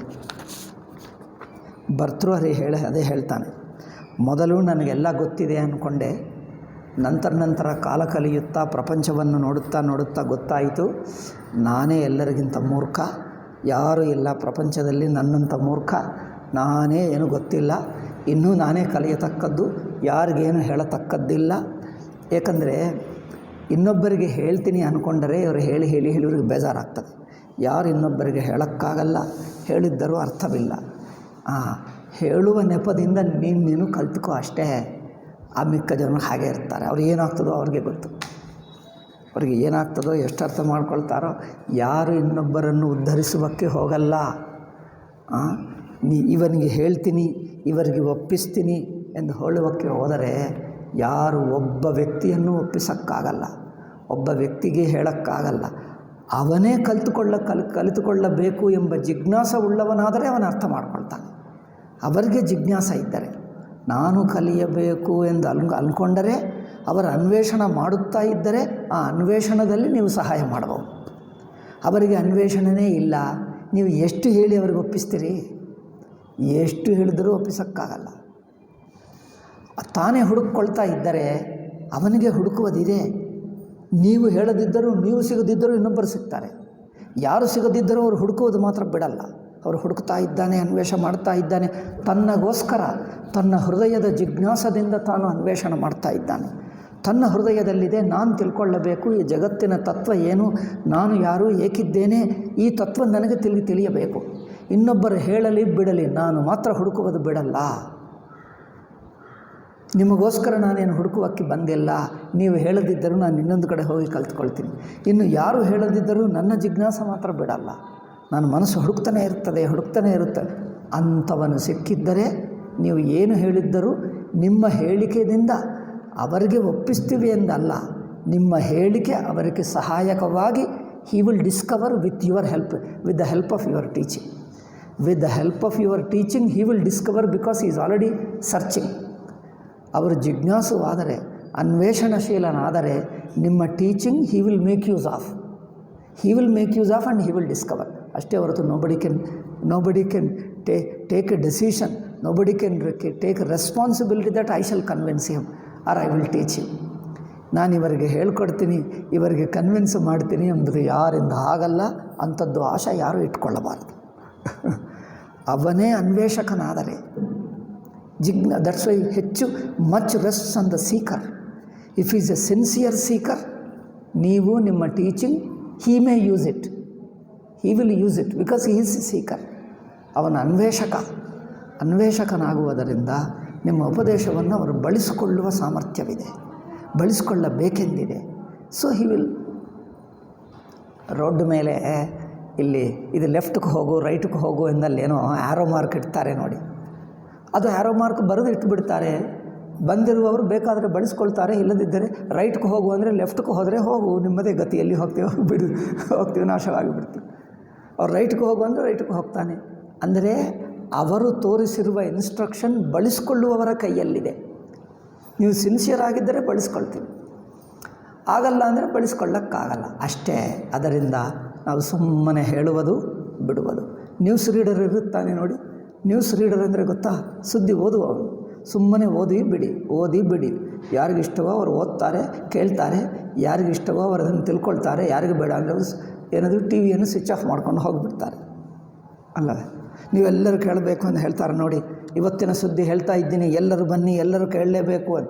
ಕೆಲವರು ಬಂದಿಲ್ಲ ಅಂದರೆ ಎಲ್ಲರೂ ಬರುವವರೆಗೂ ನಾನು ಸುದ್ದಿ ಶುರು ಮಾಡಲ್ಲ, ಎಲ್ಲರೂ ಬರಲೇಬೇಕು, ಎಲ್ಲರೂ ಬಂದಾಗಲೇ ನಾನು ಹೇಳ್ತೀನಿ. ಈಗ ಯಾರಾದರೂ ಹೇಳ್ತಾರೆ, ಅವ್ರ ಟೈಮ್ ಆಗ್ತದೆ, ಶುರು ಮಾಡ್ತಾರೆ. ಇವತ್ತು ಸುದ್ದಿ ಸುರಿ ಆಗ್ತಾ ಇದೆ ಅಂತ ಸಮಾಚಾರ, ಇವತ್ತಿನ ಸಮಾಚಾರ ಎಂದು ಶುರು ಮಾಡ್ತಾನೆ, ಹೇಳ್ತಾನೆ. ಕೇಳುವವರು ಕೇಳ್ತಾರೆ, ಇಲ್ಲದರು ಹೋಗ್ತಾರೆ ಅಷ್ಟೇ. ಹಾಗೆ ನೀವು ಹೇಳತಕ್ಕದ್ದು ಹೇಳ್ತಾ ಇರು.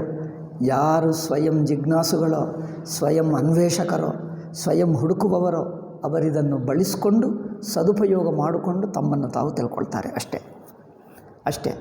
ಅದು ಅವರ ಜವಾಬ್ದಾರಿ ಅವರ ಕೈಯಲ್ಲಿದೆ. ಅವರು ಮಾಡಲ್ಲ ಅಂದರೆ ನೀವೇನು ಮಾಡೋಕ್ಕಾಗಲ್ಲ. ಇದು ನನಗೆ ಬುದ್ಧಿ ಬಂತು. ಆವಾಗಿನಿಂದ ಯಾರು ಪ್ರಶ್ನೆಗೆ ಉತ್ತರ ಕೊಡಲ್ಲ, ಏಕೆಂದರೆ ಉಪಯೋಗವಿಲ್ಲ. ಬೇಕಂದರೆ ಅವರೇ ಪಡ್ಕೊಳ್ತಾರೆ, ನಾನೇಕೆ ವೇಸ್ಟ್ ಮಾಡೋದು. ಅದೇ ಒಳ್ಳೆಯದು ಅನಿಸಿತು ನನಗೆ. ಆದ್ದರಿಂದ ಏಷ ವ್ಯಾವೃತ್ತ ಸರ್ವಸಂಸಾರ ಧರ್ಮಕೋ ಅನುಭವಾತ್ಮಕೋ ಬ್ರಹ್ಮಸಂಜ್ಞಕಃ ತತ್ಪದಾರ್ಥೋ ವೇದಾಂತ ಅಭಿಯುಕ್ತಾನಾಂ ಪ್ರಸಿದ್ಧ.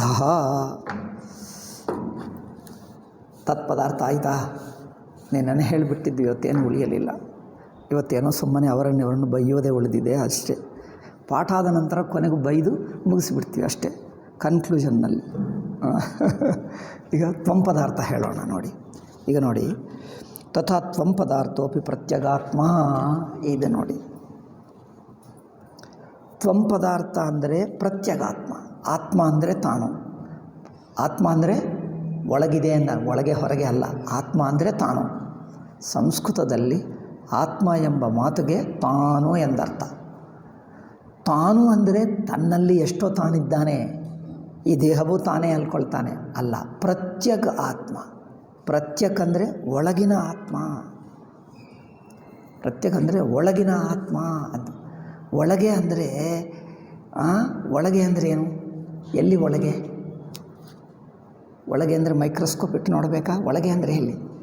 ಒಳಗೆ ಅಂದರೆ ತನ್ನಲ್ಲಿ ಯಾವುದು ನಾನು ಬಿಟ್ಟು ಬಿಡ್ತೀನೋ, ಯಾವುದು ನಾನು ಬಿಡಕ್ಕಾಗುತ್ತದೋ ಅದು ಬಿಟ್ಟು ಬಿಡ್ತೀನಿ. ಎಲ್ಲವೂ ಬಿಟ್ಟು ಬಿಟ್ಟಾಗ ಇನ್ನೂ ಯಾವುದು ಬಿಡಕ್ಕಾಗದೆ ಉಳಿಯುತ್ತದೋ ನನ್ನಲ್ಲಿ, ಅದು ನಿಜವಾದ ನಾನು. ನೀವು ಯಾವುದು ಬಿಡ್ತೀಯೋ, ಯಾವುದು ಬಿಡಕ್ಕಾಗಲ್ಲವೋ ಅದು ಕಲಿಯಬೇಕು. ಇದೇ ವಿವೇಕ. ತ್ವಂ ಪದಾರ್ಥ ವಿವೇಕ. ವಿವೇಕ ಅಂದರೆ ಏನು? ನಾನು ಎಂದು ಹೇಳುವುದರಲ್ಲಿ ನಾನಲ್ಲದ್ದನ್ನು ನಾನು ಸೇರಿಸ್ಕೊಂಡು ಬಿಟ್ಟೆ. ಇದರಲ್ಲಿ ನಿಜವಾದ ನಾನೇನೋ ಎಂದಿಗೂ ಇರುತ್ತದೆ. ಯಾವುದು ತಾತ್ಕಾಲಿಕವಾಗಿ ಆಯಾ ಪರಿಸ್ಥಿತಿಯಲ್ಲಿರುತ್ತದೋ ಅದು ಮಾತ್ರ ಬಿಟ್ಟು ಬಿಡ್ತೀವಿ. ಇದು ವಿವೇಕ ಮಾಡುವುದಷ್ಟೇ. ನಾನು ಅಂದರೆ ಈ ವಿವೇಕ ಮಾಡಬೇಕು ಅಷ್ಟೇ. ತ್ವಂ ಪದಾರ್ಥ ವಿವೇಕ ಅಂದರೆ ತನ್ನನ್ನು ತಾನು ಪರಿಶೀಲನೆ ಮಾಡಿ ವಿಂಗಡ ಮಾಡಬೇಕು. ಪ್ರತ್ಯಗಾತ್ಮ ಒಳಗಿನ ಆತ್ಮ. ಒಳಗೆ ಅಂದರೆ ಯಾವುದು ತೆಗೆಯಕ್ಕಾಗದೆ ಉಳಿಯುತ್ತದೋ ಅದು ಒಳಗಿಂದು. ಒಳಗೆ ಹೊರಗೆ ಅಂದರೆ ಲೌಕಿಕ ಅರ್ಥ ಅಲ್ಲ. ಲೌಕಿಕವಾಗಿ ಒಳಗೆ ಹೊರಗೆ ತಿಳ್ಕೊಳ್ತೀವಿ ಆ ತರಹ ಅಲ್ಲ. ಒಳಗೆ ಅಂದರೆ ಯಾವುದು ನಮ್ಮಿಂದ ಬಿಡಿಸಕ್ಕಾಗದೆ, ತೆಗೆಯಕ್ಕಾಗದೆ, ಬಿಡಿಸಕ್ಕಾಗದೆ ಉಳಿಯುತ್ತದೋ ಅದು ನಿಜವಾದ ತಾನು. ಯಾವುದು ಬಿಡಿಸಕ್ಕಾಗುತ್ತದೋ ಇದು ಮೇಲೆ ಮೇಲೆ ಹಾಕ್ಕೊಂಡ ಹಾಗೆ, ಹಾಗೆ ಶರ್ಟು ಮುಂತಾದ ಬಟ್ಟೆಗಳು ಮೇಲಿನಿಂದ ಹಾಕ್ಕೊಳ್ತೀವಿ. ಚಳಿಗಾಲ ಇನ್ನು 2-3 ಹಾಕ್ತೀವಿ. ಚಳಿ ಕಮ್ಮಿ ಆದರೆ ಎಲ್ಲವನ್ನೂ ತೆಗೆದು ಬಿಡ್ತೀವಿ. ಹಾಗೆ ಯಾವುದು ತೆಗೆದು ಬಿಡ್ತೀವೋ ಅದು ಹೊರಗಿನಿಂದ ಹಾಕಿದ್ದು. ಯಾವುದು ಈ ಚರ್ಮ ತೆಗೆಯೋಕ್ಕಾಗಲ್ಲ, ಯಾಕೆಂದರೆ ಅದು ಹಾಕಿದ್ದಲ್ಲ, ಅದು ಸ್ವಯಂ ಆಗಿದೆ. ಅದು ಈ ಚರ್ಮ ತೆಗೆಯೋಕ್ಕಾಗ್ತದೆ, ಮಿಕ್ಕದೆಲ್ಲ ತೆಗೀತೀವಿ, ಚರ್ಮ ಮಾತ್ರ ಹಾಗೇ ಇರುತ್ತದೆ. ಅದೇನು ತೆಗೆಯೋಕ್ಕಾಗಲ್ಲ. ಯಾವುದು ತೆಗೆಯೋಕ್ಕಾಗದೆ ತಾನು ಉಳಿಯುತ್ತದೋ ಅದು ತಾನು. ಇದೇ ಪ್ರತ್ಯಗಾತ್ಮ. ಪ್ರತ್ಯಕ್ ಅಂದರೆ ಒಳಗಿನದು ಅಂದರೆ ಇದೆ ಪ್ರತ್ಯಗಾತ್ಮ. ಈ ಪ್ರತ್ಯಗಾತ್ಮ ಹೇಗೆ ತಿಳ್ಕೊಳ್ಳಬೇಕು? ನಾವು ಈಗ ನಮಗೆ ಏನು ಗೊತ್ತೋ ನಮ್ಮ ಕುರಿತು ನಮಗೆ ಏನು ಗೊತ್ತೋ ಅಲ್ಲಿಂದ ಶುರು ಮಾಡಬೇಕು. ಶ್ರೋತಾದೇಹಾದಾರಭ್ಯ. ಯಾರು ಶ್ರೋತ? ವೇದಾಂತವನ್ನು ಶ್ರವಣ ಮಾಡುವವನೇ. ಅಂದರೆ ಯಾರಿಗೆ ವೇದಾಂತ ಹೇಳ್ತಾ ಇದ್ದೀವೋ, ಯಾರು ಕೇಳ್ತಾ ಇದ್ದೇನೋ ಅವನೇ ಶ್ರೋತ. ಅಂದರೆ ಯಾರು ಅಂದರೆ ಇನ್ನೊಬ್ಬರು ಎಂದು ಹೇಳಬೇಡ. ನಾವಿಲ್ಲಿ ಎಲ್ಲರಿದ್ದೇವೆ ಅಂದರೆ ಜಾಯಿಂಟ್ ಶ್ರೋತ ಎಲ್ಲಿ ಇಲ್ಲ. ನೋಡಿ, ಆಡಿಯನ್ಸ್ ಎಷ್ಟು ಜನರಿದ್ದರೂ ಪ್ರತಿಯೊಬ್ಬರು ಒಬ್ಬೊಬ್ಬನೇ ಕೇಳ್ತಾನೆ. ಎಲ್ಲರೂ ಸೇರಿಕೊಂಡು ಜಾಯಿಂಟ್ ಶ್ರವಣ ಇದೆಯಾ? ಜಾಯಿಂಟ್ ಅಂದರೆ ಎಲ್ಲರೂ ಸೇರಿಕೊಂಡು ಒಟ್ಟು ಶ್ರವಣ ಮಾಡ್ತಾರಾ? ಕೇಳುವಾಗ ಒಂದು ಕಡೆ ಕೂತಿದ್ದಾರೆ, ಕೇಳುವವನು ಒಬ್ಬೊಬ್ಬ ಮನಸ್ಸು ಕೇಳ್ತಾ ಇದೆ. ಅವರ ಮನಸ್ಸು ಇವರ ಮನಸ್ಸು ಸೇರಿಕೊಂಡು ಕೇಳ್ತಾ ಇದೆಯಾ? ಹಾಗೇನಿಲ್ಲ. ಆದ್ದರಿಂದ ಪ್ರತ್ಯಗಾತ್ಮ ಯಾರು ಅಂದರೆ ಶ್ರೋತ. ಶ್ರೋತನೇ ನೋಡಬೇಕು ತನ್ನನ್ನು ತಾನು. ಅವರು ಎಲ್ಲಿಂದ ಎಲ್ಲಿಗೆ? ದೇಹಾದಾರಭ್ಯ, ದೇಹದಿಂದ ಶುರು ಮಾಡಿ ಪ್ರತ್ಯಗಾತ್ಮತೆಯ ಸಂಭಾವ್ಯಮಾನ, ದೇಹದಿಂದ ಶುರು ಮಾಡಿ. ಏಕೆಂದರೆ ದೇಹವನ್ನು ನಾನು ಎಂದೇ ಹೇಳ್ಕೊಡ್ತಾನೆ ಜನರು. ನೀನು ಯಾರಪ್ಪ ಅಂದರೆ ಫಸ್ಟು ಎಲ್ಲರೂ ದೇಹದಿಂದ ಶುರು ಮಾಡ್ತಾರೆ. ನಾನು ಯಾರು ಅಂದರೆ ಇದೇ ನಾನು ಎಂದು ಹೇಳ್ತಾನೆ. ಇದೇ ಅಂದರೆ ಕೈ ಎಲ್ಲಿ ಇಟ್ಟಿದ್ದೀಯಪ್ಪ? ಇದೇ ಅಂದರೆ ಮೈಕ್ ಮೇಲೆ ಇಟ್ಟಿಗೋ ಇದೇ ನಾನು ಎಂದು ಯಾರಾದರೂ ಹೇಳ್ತಾರೆ? ಇದೇ ನಾನು ಎಂದು ಬಟ್ಟೆಯನ್ನು ಹೇಳ್ತಾರೆ. ನಾನು ಅಂದರೆ ಮೊಟ್ಟ ಮೊದಲನೆಯದು ಅತ್ಯಂತ ಸಾಮಾನ್ಯ ಮನುಷ್ಯ. ಈ ನಾನು ಎಂಬ ಮಾತು ಎಲ್ಲಿ ತೋರಿಸ್ತಾನೆ? ದೇಹಕ್ಕೆ ತೋರಿಸ್ತಾನೆ. ಅಂದರೆ ದೇಹದಿಂದ ಶುರು. ಆ ದೇಹವು ನಮ್ಮ ಅರಿವಿನಲ್ಲಿದೆ. ದೇಹ ರೂಪದಿಂದಲೇ ನಾನು ಅರಿವಾಗಿದ್ದೇನೆ. ಅರಿವಿನ ರೂಪ ತಾನು. ದೇಹದಲ್ಲಿಯೂ ಅರಿವಿದೆ, ಮಿಕ್ಕ ಪ್ರಪಂಚಕ್ಕೆ ಅಷ್ಟು ಅರಿವಿಲ್ಲ, ಯಾವುದಕ್ಕಿಲ್ಲ, ದೇಹಕ್ಕೆ ಇದೆ. ಆದ್ದರಿಂದ ತಾನು ಮೊದಲು ದೇಹ ಅಂದ್ಕೊಳ್ತಾನೆ, ದೇಹದಿಂದ ಶುರು ಮಾಡಿ ಎಂದಿಗೂ ತಾನು ದೇಹವೇ ಆಗಿದ್ದಾನ? ಹೌದು ಹೇಳ್ತಾನೆ. ದೇಹವು ಎಂದಿಗಾಗಿದ್ದರೆ ಕನಸಿನಲ್ಲಿ ನೀನಿದ್ದೀಯಾ? ಹೌದು, ನಾನಿದ್ದೇನೆ. ಕನಸಿನಲ್ಲಿದ್ದರೆ ಆವಾಗ ಈ ದೇಹವಿತ್ತ? ಕನಸಿನಲ್ಲಿ ಈ ದೇಹವು ಗೊತ್ತಿಲ್ಲ ಹೇಳ್ತಾನೆ. ಗೊತ್ತಿಲ್ಲ ಏನಪ್ಪ? ಈಗ ಗೊತ್ತಿಲ್ಲ ಹೇಳುವವನಿಗೆ ವೇದಾಂತವೇ ಹೇಳೋಕ್ಕಾಗಲ್ಲ. ಯಾಕಂದರೆ ಅನುಭವಗಳನ್ನು ಗಮನಿಸು ಎಂದು ಹೇಳ್ತಾ ಇದ್ದೀವಿ. ಅವರ ಅನುಭವವನ್ನು ಗಮನಿಸಪ್ಪ ಅಂದರೆ ಗೊತ್ತಿಲ್ಲ ಹೇಳ್ತಾನೆ. ಏನಪ್ಪ ನಿನಗೆ ಎಷ್ಟು ಕಣ್ಣುಗಳಿವೆ ಅಂದರೆ ಎಷ್ಟು ಗೊತ್ತಿಲ್ಲ, ನಮ್ಮ ಅಮ್ಮಗೆ ಗೊತ್ತು ಅಂದರೆ ಓಕೆ, ಅಮ್ಮನ ಕೇಳ್ಕೊಂಡು ಬಾ ಅಂದರೆ ಕೇಳ್ಕೊಂಡು ಬಾ. ಮತ್ತೆ ಹೇಳ್ತಾನೆ ಗೊತ್ತಿಲ್ಲ ನನಗೆ. ನಿಮ್ಮ ಅನುಭವದಲ್ಲಿ ಏನಿದೆಯೋ ನಿನಗೆ ಗೊತ್ತಿಲ್ಲದಿದ್ದರೆ ಏನು ಹೇಳೋಕ್ಕಾಗ್ತದಪ್ಪ? ಅಂದರೆ ಹೇಳುವುದಂದರೆ ಏನು? ನಿಮ್ಮ ಅನುಭವದಲ್ಲಿ ಇದ್ದನ್ನು ಎತ್ತಿ ತೋರಿಸುವುದೇ ಉಪದೇಶ. ಅನುಭವ ಕಡೆಗೆ ನಿಮ್ಮ ದೃಷ್ಟಿಯನ್ನು ತಿರುಗಿಸಿದಾಗ, ದೃಷ್ಟಿಯನ್ನು ಹಾಕಿದಾಗ, ನಿಮ್ಮ ನೋಟವನ್ನು ಹಾಕಿದಾಗ ನೀವು ಗಮನಿಸಿ ತಿಳ್ಕೊಳ್ಳದಿದ್ದರೆ ಏನು ಉಪದೇಶ ಮಾಡೋಕ್ಕಾಗ್ತದೆ? ನಿನಗೆ ಎಷ್ಟು ಕಣ್ಣುಗಳಿವೆ, ಎಷ್ಟು ಕೈಗಳಿವೆ ಹೇಳಪ್ಪ ಅಂದರೆ ಗೊತ್ತಿಲ್ಲ ಹೇಳ್ತಾನೆ. ಗೊತ್ತಿಲ್ಲದಿದ್ದರೆ ಹೇಗಪ್ಪ ಅಂದರೆ ನೀವು ಹೇಳು ಗುರುಗಳೇ ಅಂತ. ಹೇಳು ಗುರುಗಳೇ, ನಾವು ನಿಜವಾದ ಶ್ರದ್ಧೆಯಿಂದ ಬಂದಿದ್ದೇವೆ, ನೀವು ಹೇಳಿದ್ದೆಲ್ಲ ಕೇಳ್ತೀವಿ, ಹೇಳಿದ್ದೆಲ್ಲ ಒಪ್ಕೊಳ್ತೀವಿ ಅಂತ. ಅವರೇ ಹೇಳ್ತಾನೆ, ಓಕೆ, ನಿನಗೆ 2 ಕೈಗಳೆಂದು ಇದೆ ಎಂದು ಹೇಳಬಹುದಾ, ಅಥವಾ 4 ಕೈಗಳೇ ಎಂದು ಹೇಳಬಹುದಾ? ನೀವು ಎಷ್ಟು ಹೇಳಿದರೆ ಅಷ್ಟು ಗುರುಗಳೇ ಅಂತ ಹೇಳ್ತಾರೆ. ಆಯ್ತಪ್ಪ, ನಿನಗೆ 3 ಕೈಗಳಿವೆ ಅಂದರೆ ಆಯ್ತು ಗುರುಗಳೇ, ಒಪ್ಕೊಳ್ತೀವಿ. ಈಗ ನಾವು ಉಪದೇಶ ಅಂದರೆ ಕಾಲುಗಳು ಎಷ್ಟಿವೆ ಅಂದರೆ ಅದು ಗೊತ್ತಿಲ್ಲ ಗುರುಗಳೇ, ತಾವೇ ಹೇಳಿ ಅಂದರೆ ಏನಪ್ಪ ಹೀಗೆ ಉಪದೇಶ ಮಾಡೋಕ್ಕಾಗ್ತದೆ? ಅನುಭವವನ್ನು ಕಡೆಗೆ ದೃಷ್ಟಿ ಹಾಕಬೇಕು, ಅನುಭವ ಮೇಲೆ. ಅದು ನೀನು ನೋಡಿ ಹೇಳಬೇಕು. ನಾನು ಸುಮ್ಮನೆ ಹೇಳ್ತೀನಿ, ಅಲ್ಲಿ ದೃಷ್ಟಿ ಹಾಕು, ಅಲ್ಲಿ ಏನು ಕಂಡು ಬರ್ತದೋ ನೋಡಿ ಹೇಳು. ಹಾಗೆ ವೇದಾಂತ ಒಂದೊಂದು ವಿಷಯ ಮೇಲೆ ದೃಷ್ಟಿ ಹಾಕಿಸುತ್ತದೆ. ಆ ಹಾಕಿಸಿರುವ ಕಡೆ ನೀವು ದೃಷ್ಟಿ ಹಾಕುವಂಥವನಾಗಬೇಕು. ದೃಷ್ಟಿ ಹಾಕೋಕ್ಕಾಗಲ್ಲ ಅಂದರೆ ಇದನ್ನು ಹೇಳ್ತವೆ, ಗುರುಗಳೇ ನಮಗೆ ಇವರಿಗೆ ಏನು ಶ್ರದ್ಧೆ ಇಲ್ಲ, ಏನಿಲ್ಲ ಅಂದರೆ ಅಯ್ಯೋ ಹಾಗೆ ಹೇಳಿಬಿಡಿ ಗುರುಗಳೇ, ಬಹಳ ಶ್ರದ್ಧೆಯಿಂದ ಬಂದಿದ್ದೇವೆ, ನೀವು ಹೇಳಿದ್ದೆಲ್ಲ ಒಪ್ಕೊಳ್ತೀವಿ, ನೀವು ಹೇಳ್ರಿ ಗುರುಗಳೇ, ನಿನಗೆ 4 ಕಾಲುಗಳಿವೆ ಅಂದರೆ ಆಯಿತು ಗುರುಗಳೇ ಒಪ್ಕೊಳ್ತೀವಿ ಅಂದರೆ ಒಪ್ಕೊಳ್ತೀವಿ. 4 ಕಾಲುಗಳಿವೆ ಅಂತ ಹೇಳ್ತಾರೆ ಅಲ್ಲವೇ? 4 ಕಾಲುಗಳು, 4 ಕಾಲುಗಳಿವೆ ಒಪ್ಕೊಳ್ತೀವಿ ಗುರುಗಳೇ. ಈಗ ನಾವು ಸಂದೇಹವೇ ಇಲ್ಲ, ನೀವು ದೊಡ್ಡ ಗುರುಗಳು, ನಮಗಿಂತ ಹೆಚ್ಚು ಗೊತ್ತಿರುವವರು, ನೀವು ಹೇಳಿದ್ದು ನಾವು ಕಡೆಗಣಿಸ್ತೀವ? ನಾವು ಬೇಡ ಹೇಳ್ತೀವಿ, ಒಪ್ಕೊಳ್ತೀವಿ. 4 ಕಾಲುಗಳಿವೆ, ಇದ್ದೇ ಇವೆ. ಅದಾದ ನಂತರ ಅಂಗಡಿಗೆ ಹೋದ, ಚಪ್ಪಲ್ ಅಂಗಡಿಗೆ ಹೋಗಿ ಅವ್ರು ಎಷ್ಟು ಚಪ್ಪಲಿ ಕೇಳ್ಕೊಡ್ತಾನೆ? ಅವ್ರು ಹೇಳ್ತಾರೆ, ನೋಡು ನಮ್ಮ ಗುರುಗಳು ಹೇಳಿದ್ದಾರೆ, ನನಗೆ 4 ಕಾಲುಗಳಿವೆ, ಅದನ್ನು ನೀವು 4 ಚಪ್ಪಲ್ ಕೊಡಬೇಕು.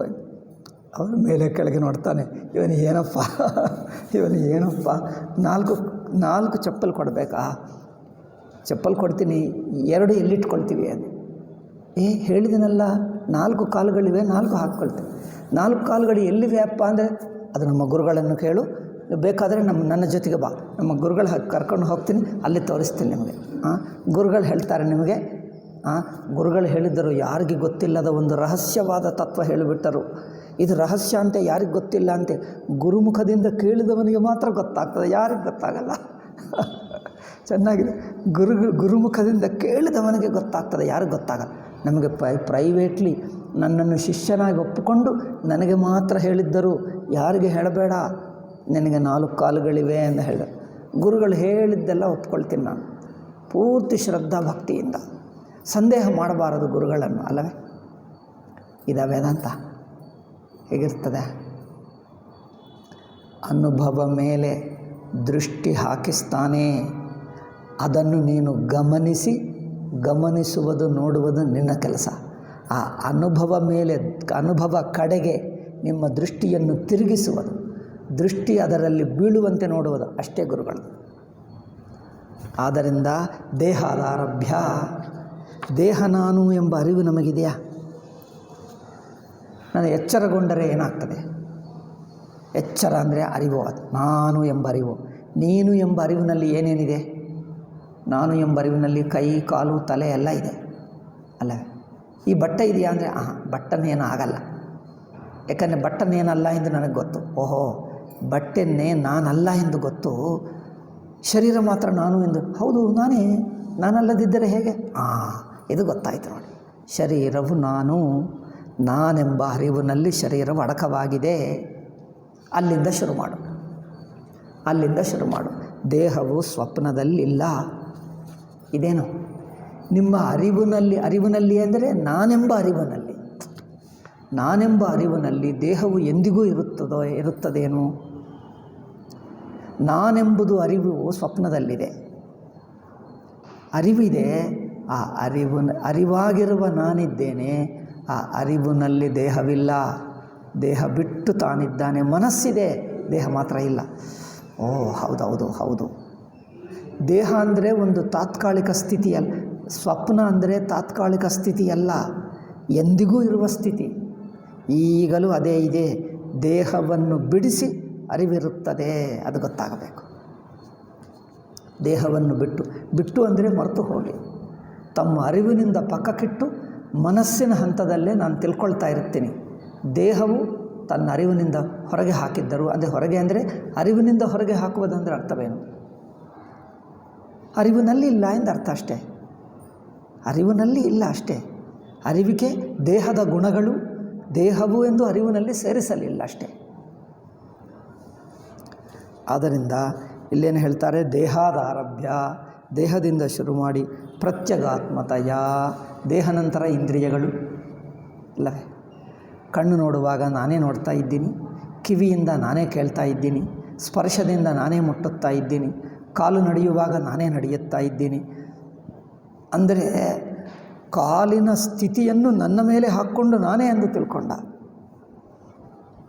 ಆದರೆ ನೀವು ಧ್ಯಾನ ಮಾಡ್ತಾ ಇರು, ಅರಿವಾಗಿದ್ದಾನೆ. ಅಲ್ಲಿ ಕಾಲು ಇಲ್ಲ, ಕೈ ಇಲ್ಲ, ಕಿವಿ ಇಲ್ಲ, ಇಂದ್ರಿಯಗಳಿಲ್ಲ, ಎಲ್ಲ ಬಿಟ್ಟು ಅರಿವು ಮಾತ್ರ ಇದ್ದಾನೆ.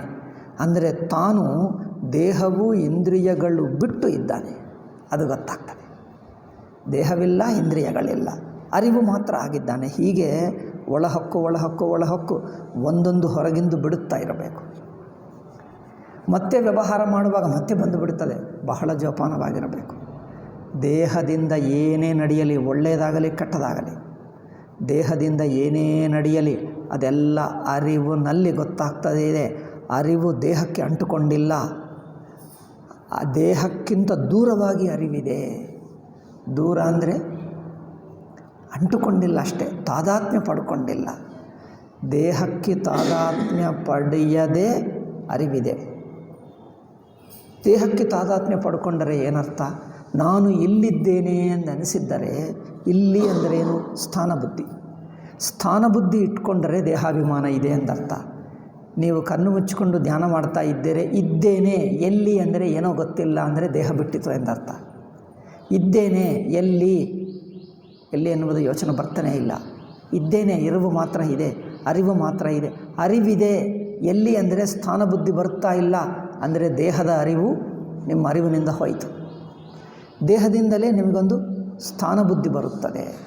ದೇಹದಿಂದಲೇ ನಿಮಗೆ ಸೆಲ್ಫ್ ಇಮೇಜ್ ಬರುತ್ತದೆ. ನಾನು ಇಂಥವನು ಅಂಥವನು, ಹಾಗಿದ್ದೇನೆ ಹೀಗಿದ್ದೇನೆ ಎನ್ನುವುದು ದೇಹದ ಗುಣಗಳು. ದೇಹದ ಆಕಾರ, ದೇಹದ ವಯಸ್ಸು, ದೇಹದ ಶಕ್ತಿ ಸಾಮರ್ಥ್ಯಗಳು, ಇವುಗಳನ್ನೇ ಸೇರಿಸಿಕೊಂಡು ನಾನು ಎಂದು ಭಾವಿಸ್ತಾನೆ. ಯಾವಾಗ ದೇಹವು ಅನಾರೋಗ್ಯವಿದ್ದರೂ ನಾನು ಅನಾರೋಗ್ಯವಾಗಿದ್ದೇನೆ, ದೇಹವು ಮುದುಕನಾದರೆ ಅಯ್ಯೋ ನಾನು ಮುದುಕನಾಗಿದೆ ಎಂದು ಅನಿಸಿದ್ದರೆ ದೇಹದ ಮುಪ್ಪು ಸ್ಥಿತಿ ತನ್ನದಾಗಿಬಿಟ್ಟಿತು. ದೇಹವು ಮುದುಕನಾದರೂ ನಾನು ಮುದುಕನಲ್ಲ, ತನ್ನ ಅರಿವು ಮುದುಕನಲ್ಲ ಅಂದರೆ ದೇಹವು ತನ್ನಲ್ಲಿಲ್ಲ, ದೇಹಾಭಿಮಾನ ಬಿಟ್ಟಿತು. ದೇಹವು ಸ್ತ್ರೀ ಆದರೆ ನಾನು ಸ್ತ್ರೀ, ದೇಹವು ಪುರುಷನಾದರೆ ನಾನು ಪುರುಷ ಅಂದರೆ ಏನಾಗುತ್ತದೆ? ದೇಹವನ್ನೇ ಅಂಟಿಸ್ಕೊಂಡ. ಅರಿವು ಪುರುಷ ಅಲ್ಲ, ಸ್ತ್ರೀ ಅಲ್ಲ, ಅರಿವೇ. ಅಲ್ಲಿ ತಾನು ಯಾರೋ ಗೊತ್ತಾಗಲ್ಲ, ಏಕೆಂದರೆ ಅಲ್ಲಿ ಸ್ತ್ರೀ ಇಲ್ಲ, ಪುರುಷ ಇಲ್ಲ, ಅರಿವು ಮಾತ್ರ. ಆವಾಗ ದೇಹದನ್ನು ಬಿಟ್ಟ. ಹೀಗೆ ದೇಹವನ್ನು ಬಿಡುವುದಂದರೆ ದೇಹದ ಗುಣಗಳು, ದೇಹದ ಆಕಾರ, ದೇಹವು ದಪ್ಪಗಿದೆಯೋ ಸಣ್ಣಗಿದೆಯೋ, ದೇಹದ ವಯಸ್ಸು, ದೇಹದ ಸಮಾಜದಲ್ಲಿ ದೇಹದ ಸ್ಥಿತಿ, ಸಮಾಜದಲ್ಲಿ ಕುಟುಂಬದಲ್ಲಿ ದೇಹವು ಎಲ್ಲಿದೆಯೋ ಆ ಸ್ಥಿತಿ ನನ್ನದು ಎಂದು ಹಾಕ್ಕೊಳ್ತಾನೆ. ಅಂದರೆ ಇದೇ ದೇಹಾಭಿಮಾನ. ದೇಹಾಭಿಮಾನ ಅಂದರೆ ಏನು? ಹೇಗೆ ಬಿಡಿಸೋದು? ದೇಹಾಭಿಮಾನ ಅಂದರೆ ಏನು? ದೇಹದ ಗುಣಗಳು, ದೇಹದ ಸ್ಥಿತಿಗಳು, ದೇಹದ ಸಂಬಂಧಗಳು ಅಲ್ಲವೇ? ಈ ದೇಹ ಮೂಲಕ ಇವರು ನನ್ನವರು ಅಲ್ಲ ಇವರ ತಾಯಿ ತಂದೆ, ಇವರ ಅಣ್ಣ ತಮ್ಮ ಅಂದರೆ ಏನು, ಈ ದೇಹ ಮೂಲಕವೇ ಇವರು ನನ್ನವರು ಆಗಿಬಿಟ್ಟಾರೆ. ಇದು ದೇಹವು ನಾನಲ್ಲ ಅಂದರೆ ಇವರು ಯಾರಿಗಾಗ್ತಾರೆ? ಇವರು ಯಾರಾಗ್ತಾರೆ ನಿಮಗೆ? ಸಂಬಂಧವೆಲ್ಲ ದೇಹ ಮೂಲಕವೇ. ದೇಹಾಭಿಮಾನ ಬಿಟ್ಟಿನ ಅರಿವಿನ ದೃಷ್ಟಿಯ ನೋಡಿದ್ದರೆ ಯಾರೂ ನಮ್ಮವರು ಎಂಬುದಿರುವುದಿಲ್ಲ. ಹಾಗೆ ದೇಹದ ಅಭಿಮಾನ ಬಿಡುವುದೆಂದರೆ ದೇಹದ ಗುಣಗಳು, ದೇಹದ ಆಕಾರ, ದೇಹದ ಶಕ್ತಿ ಸಾಮರ್ಥ್ಯ, ದೇಹದ ವಯಸ್ಸು, ದೇಹದ ಕಂಡೀಷನ್, ದೇಹದ ಸಂಬಂಧಗಳು ಇವೆಲ್ಲ ತನ್ನಲ್ಲಿ ತೋರುತ್ತಾ ಇವೆ ಅಂದರೆ ತಾನದನ್ನು ಅಂಟುಕೊಳ್ಳದೆ ತಿಳ್ಕೊಳ್ತಾ ಇದ್ದೀನಿ. ತೋರುವುದೆಂದರೆ ಅದಾಗಿ ತೋರುವುದು ಒಂದು, ಅದಲ್ಲದೆ ತೋರುವುದೊಂದು.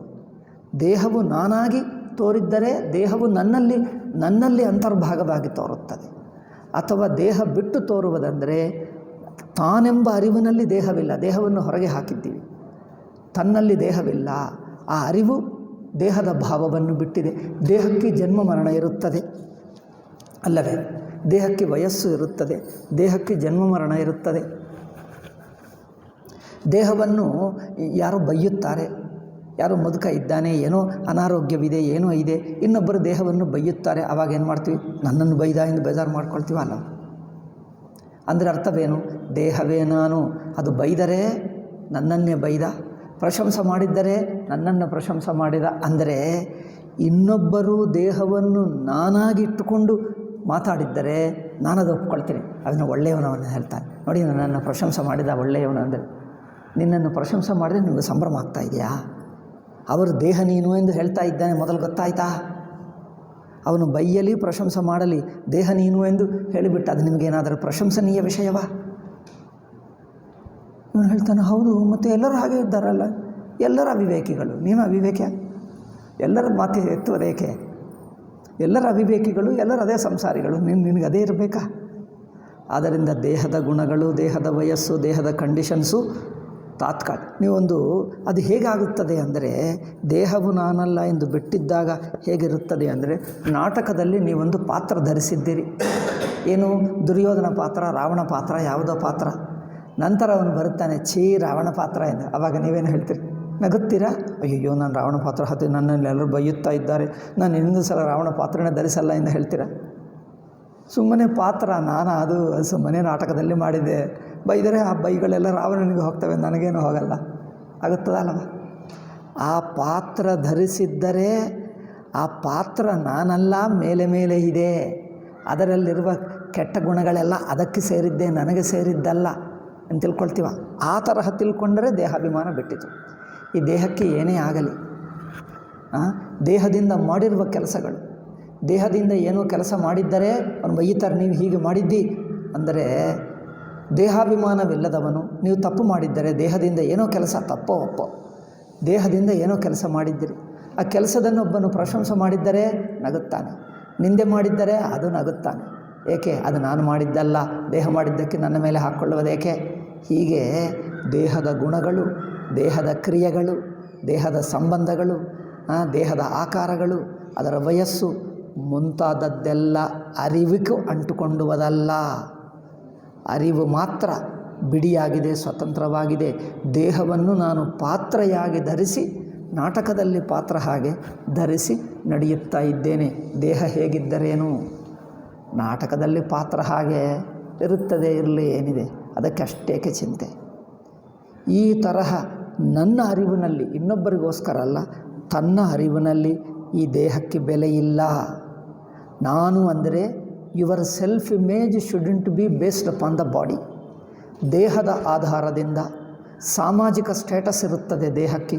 ಯಾವ ಕುಟುಂಬದಲ್ಲಿ ಹುಟ್ಟಿದ್ದೀರಿ, ಯಾವ ಊರಿನಲ್ಲಿದ್ದೀರಿ, ಏನು ಮಾಡಿದ್ದೀರಿ, ನಿಮ್ಮ ಸ್ಟೇಟಸ್, ನಿಮ್ಮ ಶಕ್ತಿ, ನಿಮ್ಮ status doesn't depend upon the body. ದೇಹದ ಆಧಾರದಿಂದ ನಮ್ಮ ಸ್ಟೇಟಸ್ ಅಲ್ಲ. ನನ್ನ ಸ್ಟೇಟಸ್ ನನ್ನದೇ, ದೇಹವೇನೇ ಇರಲಿ, ನಾನು ಅರಿವು ಮಾತ್ರ ಅಷ್ಟೇ. ನನ್ನ ಸ್ಟೇಟಸ್ ದೇಹದಿಂದ ಆಗಲ್ಲ, ದೇಹವನ್ನಿಟ್ಟುಕೊಂಡು ಆಗಲ್ಲ. ದೇಹವು ಏನೇ ಇರಲಿ, ದೇಹಕ್ಕಿಂತ ಸ್ವತಂತ್ರ ನನ್ನದು.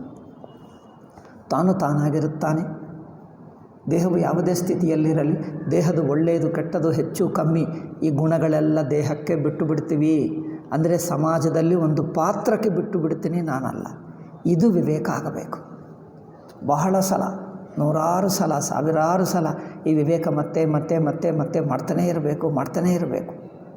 ಅದಕ್ಕೋಸ್ಕರ ಜಪಧ್ಯಾನಗಳು ಏನು ಮಾಡ್ತವೆ? ಅರಿವಿದೆ, ದೇಹವನ್ನು ಬಿಟ್ಟು ಅರಿವಾಗಿರುತ್ತೀರಿ ಅಲ್ಲವೇ? ಜಪಧ್ಯಾನ ಏನು ಮಾಡ್ತದೆ? ಅರಿವು. ಅದಕ್ಕೋಸ್ಕರ ಅರಿವಿನಿಂದಲೇ ಜಪಧ್ಯಾನ ನಡೆಯುತ್ತದೆ. ಜಪಧ್ಯಾನ ಮಾಡು ಹೇಳ್ತಾರೆ. ಏನಿದೆ ಜಪ ಅಂದರೆ ಮಾಲೆ ಇಟ್ಕೊಂಡು ಹೀಗೆ ಮಾಲೆ ಇಟ್ಕೊಂಡು ತಿರುಗಿಸುವುದಲ್ಲ, ಅದರಲ್ಲಿ ನೀವು ಕಾನ್ಷಿಯಸ್ ಆಗಿ ಮಾಡ್ತೀರಿ, ಅರಿವಿನಿಂದ ಮಾಡ್ತೀರಿ. ಅರಿವಿನಿಂದ ಮಾಡುವುದಂದ್ರೇನು? ಮಾಲ ಇಟ್ಕೊಂಡರೆ ಮಾಲಕ್ಕೆ ಮಣಿ ಇರುತ್ತದೆ. ನೀವು ಧ್ಯಾನ ಮಾಡುವಾಗ, ಜಪ ಮಾಡುವಾಗ ನಿಮ್ಮ ದೃಷ್ಟಿ ಮಣಿ ಮೇಲೆ ಇರುತ್ತದೆ, ಅರಿವು ಮೇಲೆ ಇರುತ್ತದೆ? ಅರಿವಿರುತ್ತದೆ. ಮಣಿ ಈಗ ತಿರುಗುತ್ತಾ ಇದ್ದರೂ ನಿಮಗೆ ಮಣಿ ಸ್ಪರ್ಶ ಗೊತ್ತಾಗಲ್ಲ ನಿಮಗೆ. ಅರಿವಿನಲ್ಲಿ ಅರಿವೇ ಇರುತ್ತದೆ ಅಷ್ಟೇ. ಅರಿವಿಗೆ ಏನು ತೋರುತ್ತದೋ ಏನೇ ಇರಲಿ ಲೆಕ್ಕ ಅಲ್ಲ, ಅರಿವಾಗಿರುವುದು ಅಷ್ಟೇ. ಆ ಅರಿವು ಹೇಗಿದೆ? ಅದರಲ್ಲಿ ದೇಹ ಅಡಕವಾಗಿದೆಯಾ? ದೇಹ ತಪ್ಪದೇ ಇರುವ ಅಂಗವಾಗಿದೆಯಾ? ಇಲ್ಲ. ದೇಹ ಬಿಟ್ಟು ಅರಿವಿದೆ. ದೇಹದ ಗುಣಗಳನ್ನು ಸೇರಿಸಿಕೊಳ್ಳದೆ, ದೇಹದ ಸ್ಥಿತಿಗತಿಗಳನ್ನು ಸೇರಿಸಿಕೊಳ್ಳದೆ ಅರಿವಿದೆ. ಇದು ಎಷ್ಟೆಷ್ಟು ಗೊತ್ತಾಗ್ತದೋ ಅಷ್ಟೆಷ್ಟು ದೇಹಾಭಿಮಾನ ಬಿಡ್ತದೆ. ಅಭಿಮಾನ ಅಂದರೆ ದೇಹದ ಐಡೆಂಟಿಫಿಕೇಷನ್. ದೇಹ ಮೂಲಕ ತನ್ನ ಒಂದು ಐಡೆಂಟಿಟಿ ಬಿಡುವುದಷ್ಟೇ. ತನ್ನ ಏನು ಹೇಳ್ತಾರೆ? ಗೊತ್ತು ಮಾಡುವುದ ಗುರ್ತ ಏನು ಹೇಳ್ತಾರೆ? ತಾನು ಎಂಬ ಐಡೆಂಟಿಟಿ ಏನು ಹೇಳ್ತಾರೆ ಕನ್ನಡದಲ್ಲಿ? ಗುರುತಿಸುವುದು. ತನ್ನ ಗುರುತು ದೇಹ ಮೂಲಕ ಅಲ್ಲ, ದೇಹ ಗುಣಗಳ ಮೂಲಕ ಅಲ್ಲ. ದೇಹ ಗುಣಗಳು, ದೇಹದ ಅವಸ್ಥೆಗಳು, ದೇಹದ ವಯಸ್ಸಾದಿಗಳು, ಜನ್ಮ ಮರಣಗಳು ತನಗೆ ಸೇರಿದ್ದಲ್ಲ. ಶರೀರವು ಒಂದು ದಿವಸ ಪ್ರಾಣ ಬಿಡುತ್ತದೆ, ಅದು ಮರಣಶೀಲ, ಹೋಗುತ್ತದೆ, ಅದರ ಸ್ವಭಾವ ಅದಷ್ಟೇ. ಅಯ್ಯೋ ನಾನು ಮರಣಶೀಲ ಎಂದು ಬೇಜಾರು ಮಾಡಿಕೊಂಡ್ರೆ ದೇಹದ ಗುಣ ತನ್ನ ಮೇಲೆ ಹಾಕ್ಕೊಂಡಂತೆ ಆಗುತ್ತೆ. ಅದು ಹಾಕಬೇಡಿ. ದೇಹವು ಹೋಗ್ತದೆ, ಹೋಗುವಾಗ ಹೋಗ್ತದೆ. ನಾನು ಹೋಗ್ತೀನಿ ಎಂದು ಭಯಬೇಡ. ಏಕೆ? ಆ ಹೋಗುವುದು ದೇಹದ್ದು, ನಾನಲ್ಲ. ಅರಿವು ಹಿಂದೆ ಇದು ಹೀಗೆ ಇರುತ್ತದೆ. ನಿನ್ನೆ ಒಬ್ಬನು ಹೇಳಿದ್ದಾರೆ ನನಗೆ ಮೆಸೇಜ್, ಟೆಲಿಫೋನ್ ಮಾಡಿ. ಅವರು ಯಾರೋ ಅಪ್ಪ ಶರೀರ ಬಿಟ್ಟರಂತೆ, ಅಲ್ಲೆಲ್ಲೋ ತಮಿಳ್ನಾಡಲ್ಲಿ. ನಾನು ಅದೇ ಹೇಳಿದ್ದೀನಿ, don't worry, 90 years old man, ಪರವಾಗಿಲ್ಲ. ಶರೀರ ಬಿಟ್ಟರೆ ಅವರಿಗೆ ಆನಂದವಾಯಿತು. ಶರೀರದಲ್ಲಿ ಒಂದು ಡಬ್ಬಿಯಲ್ಲಿ ಹಾಕಿ ಲಾಕ್ ಮಾಡಿಬಿಟ್ಟು ಜೈಲಿನಲ್ಲಿ ಇದ್ದಂತೆ ಇರುತ್ತದೆ. ಶರೀರ ಬಿಟ್ಟರೆ ಅವರಿಗೆ ಸುಖವಾಗಿರುತ್ತಾನೆ. ನೀವೇನು ಚಿಂತೆ ಮಾಡಬೇಡ. ಅಯ್ಯೋ ಅಪ್ಪಕ್ಕೆ ಏನಾಯಿತು? ಏನಾಗಲಿಲ್ಲ, ಅಪ್ಪ ಈಸ್ ಹ್ಯಾಪಿ. ಶರೀರ ಬಿಟ್ಟರೆ ಅವರು ತುಂಬ ಸಂತೋಷ ಪಟ್ಕೊಂಡ್ರು ಬಿಡಿ ಎಂದು ಹೇಳಿದೆ. ಆವಾಗ ಹೇಳ್ತಾರೆ, ಅಯ್ಯೋ ಇದು ನಮ್ಗೆ ಚೆನ್ನಾಗಿ ಹೇಳಿದ್ದೀರಿ ಗುರುಗಳೇ, ಇದು ನಮ್ಗೆ ಗೊತ್ತಿಲ್ಲ ಇದು ಅಂತ. ಗೊತ್ತಿಲ್ಲ ಏನಾದರೂ ಸತ್ಯ, ಎಲ್ಲ ವೇದಾಂತದಲ್ಲಿ ಹೇಳುವುದೇ ಅದು. ಶರೀರ ಬಿಟ್ಟರೆ ತುಂಬ ಸಂತೋಷ ಪಟ್ಕೋ, he is very happy person. ನಿಮಗೆ ಅವರು ಪಾಪ ದೂರವಾಗಿದ್ದಾರೆ, ಇಷ್ಟೊತ್ತು ನಮ್ಮ ಜೊತೆಗೆ ಇದ್ದಾರೆ. ಅವರು ದೂರವಾಗಿರುವಾಗ ನಿಮಗೆ ಸ್ವಲ್ಪ ವಿರಹ ಆಗಬಹುದು, ಅದು ನಿಮ್ಮ ದುಃಖ, ಬೇರೆ ವಿಷಯ. ನೀವು ಅವರಿಗೋಸ್ಕರ ಮಾತ್ರ ದುಃಖ ಪಟ್ಕೊಳ್ಳು. ಅಯ್ಯೋ ಪ್ರಾಣ ಬಿಟ್ಟ, ಅವ್ರಿಗೇನಾದರೂ ನಾಶವಾಯಿತಾ ಏನು? ಪ್ರಾಣ ಬಿಟ್ಟರೆ ಅವ್ರಿಗೇನಾದರೂ ತೊಂದರೆ ಆಯಿತಾ? ಪ್ರಾಣ ಬಿಟ್ಟವನಿಗೆ ಏನಾಗ್ತದೋ ಗೊತ್ತಾ? ಅವರು ಸುಖವಾಗಿದ್ದಾನೆ. ದೇಹ ಬಿಟ್ಟಾಗ ನಿಶ್ಚಿಂತವಾಗಿದ್ದಾನೆ. ದೇಹವೇ ಅವನನ್ನು ಕಟ್ಟು ಹಾಕಿ ಹಗ್ಗದಿಂದ ಕಟ್ಟಿ ಒಂದು ಡಬ್ಬಿಯಲ್ಲಿ ಹಾಕಿದ್ದಂತೆ ಇರುತ್ತದೆ. ಡಬ್ಬಿಯಿಂದ ಹೊರಗೆ ಬಂದರೆ ಎಷ್ಟು ಆನಂದವಾಗ್ತದೋ. ಒಂದು ಕಾರ್ನಲ್ಲಿ ಕೂತಿರ್ತಾರೆ, ದೂರ ಪ್ರಯಾಣ, 10 ಗಂಟೆ ಪ್ರಯಾಣ ಮಾಡಿ ಅದು ಹೇಳ್ತಾನೆ ಅವರಿಗೆ, ಇನ್ನು ಎಷ್ಟೊತ್ತು ಕಿಲೋಮೀಟ್ರ್ ಇದೆ, ಯಾವಾಗ ಹೋಗ್ತೀವಿ, ಎಷ್ಟೊತ್ತಿದೆ, ಇನ್ನೂ ಎಷ್ಟೊತ್ತಿಗೆ. ಅವ್ರು ಡ್ರೈವರ್ ಹೇಳ್ತಾನೆ, ಈಗ ಬರುತ್ತದೆ, ಈಗ ಹತ್ತಿರವಿದೆ, ಈಗ ಇಲ್ಲೇ ಇದೆ. ಟ್ರಾಫಿಕ್ ಜಾಮ್ನಲ್ಲಿ ಇನ್ನೂ ಸಿಕ್ಕಾಕೊಳ್ತೇವೆ. ಕೊನೆಗೂ ಬಂದು ಬಿಟ್ಟರೆ ಅಬ್ಬಾ, ಈಗ ಕಾರು ತೆಗೆದುಬಿಟ್ಟು ಯಾವಾಗ ಕೆಳಗೆ ಇಳಿಯೋಣ ಅನಿಸುತ್ತದೆ. ಇಳಿದು ಬಿಟ್ಟರೆ ಅಬ್ಬಾ ಸ್ವತಂತ್ರ ಆಯಿತಾ, ಹಾಗೆ ಅನಿಸುತ್ತದೆ. ಶರೀರ ಬಿಟ್ಟರೆ ಅಬ್ಬಾ ಎಷ್ಟು ಆನಂದವಾಯಿತು ಅನಿಸುತ್ತದೆ. ಅವರು ಆನಂದವಾಗಿದ್ದಾರೆ, ನಿಮಗೆ ಏಕ ಚಿಂತ.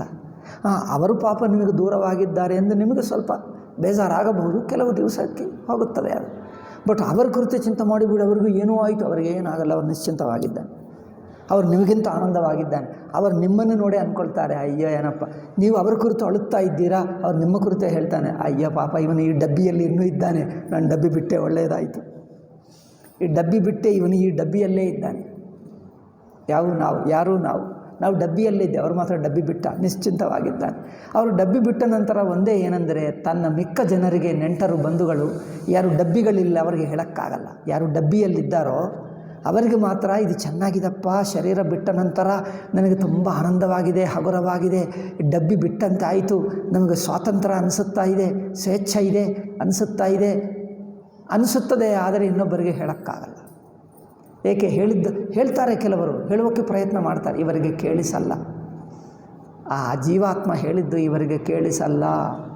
ಒಬ್ಬನದೇ ಹೇಳ್ತಾನೆ, ನಾನು ಶರೀರ ಬಿಟ್ಟ ನಂತರ ಇಲ್ಲೇ ಅವರು ಪುನರ್ಜನ್ಮ ಪಡ್ಕೊಂಡ ನಂತರ ಮತ್ತೆ ಒಂದು 10 ವರ್ಷ ಹುಡುಗ ಆಗಿ ಮತ್ತೆ ಆ ಊರಿಗೆ ಬಂದ.